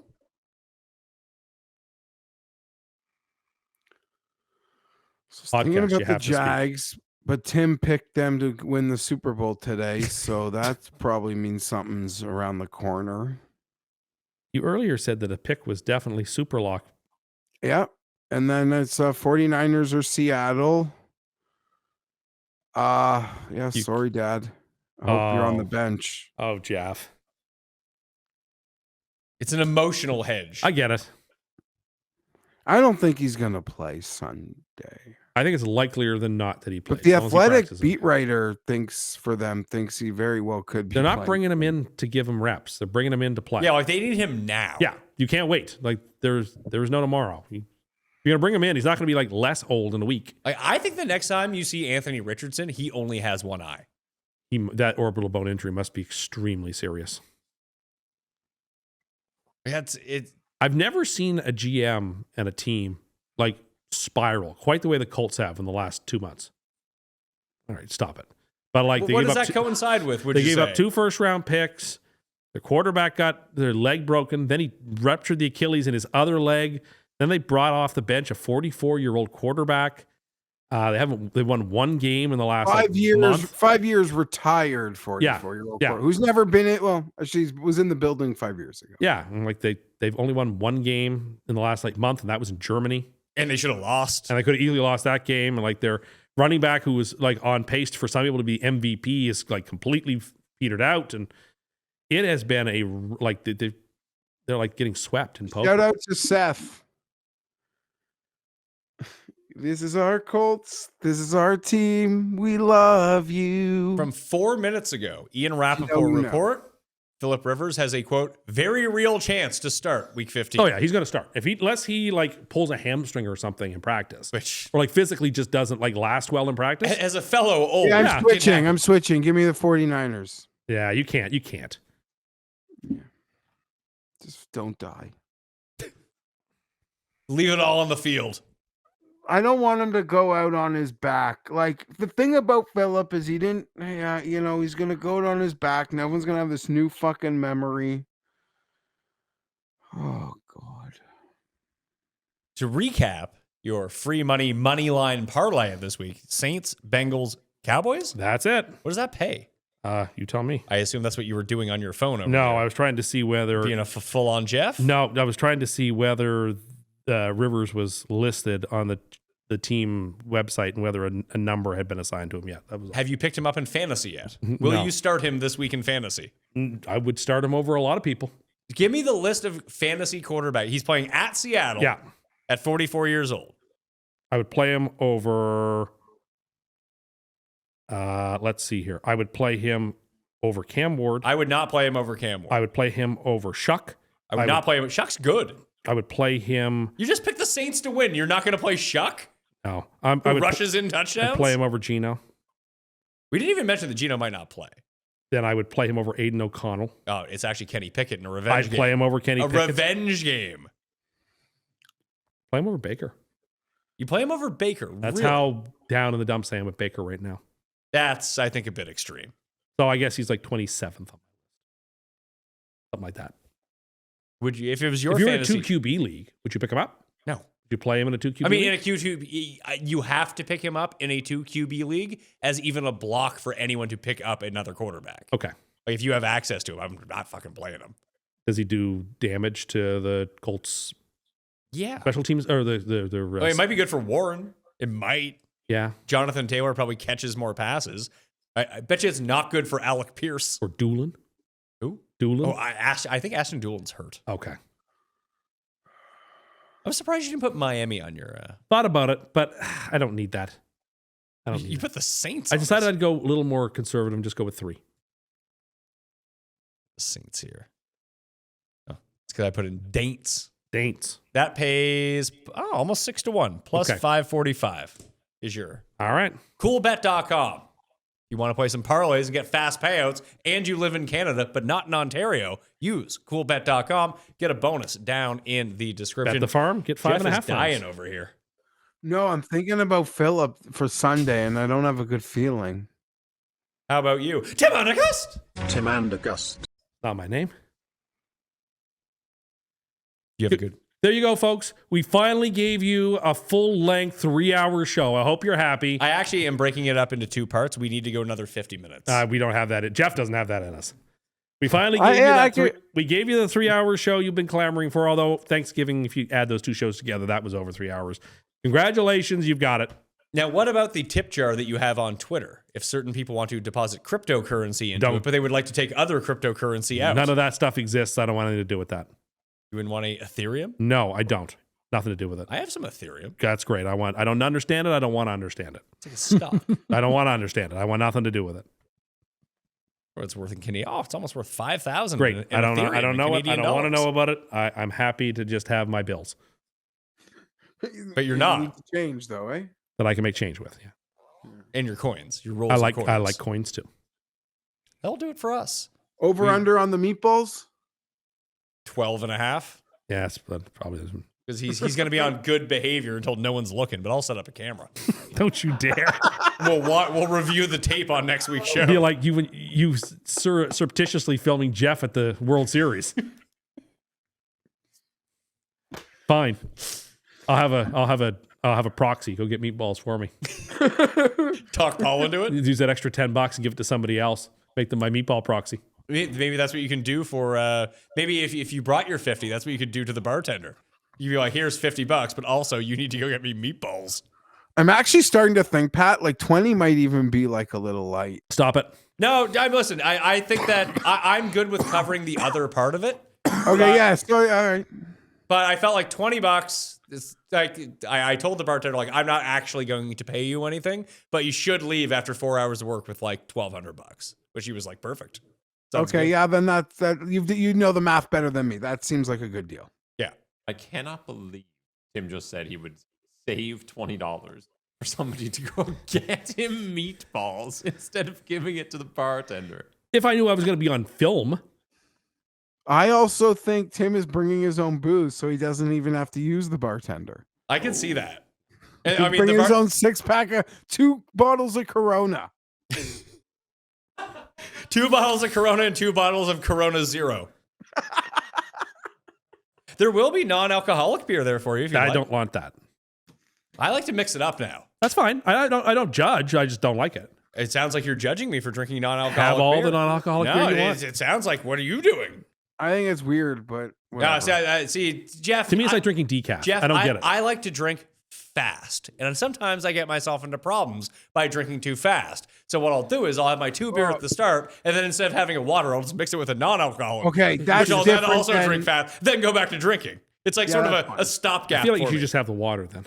I want to drink the water. I want to drink the beer. Okay. But once you're like a bit buzzed and you put the non-alcoholic beer in your hand, it's just like drinking a beer. You don't really notice. Just you don't get continuously more. I heard drunk. a groan from that side of the... Jared's Okay. on board. I'm getting chirped. I'm getting chirped. All right, Jeff's getting chirped. He has to go tend to his kids. Tim is here. He has no kids, but he's probably going to tend to kids anyway. I don't know. Uh-oh. You're a doctor. You're helpful. I'm not that type of doctor. Oh, sorry. I I'm didn't going to know. go home and sleep. It's been a 3-hour show. I'm exhausted. You people know how much I hate these. Yeah, there's too much of a halftime. There's a good thing there's no halftime show you were obligated to watch. All right. Move along. Jared, You, dated- honestly, you've earned yourself a reward at home, Tim. I Maybe think I actually have. you haven't should I? go get a Shamrock Shake. I can't because I don't have them at this time of year.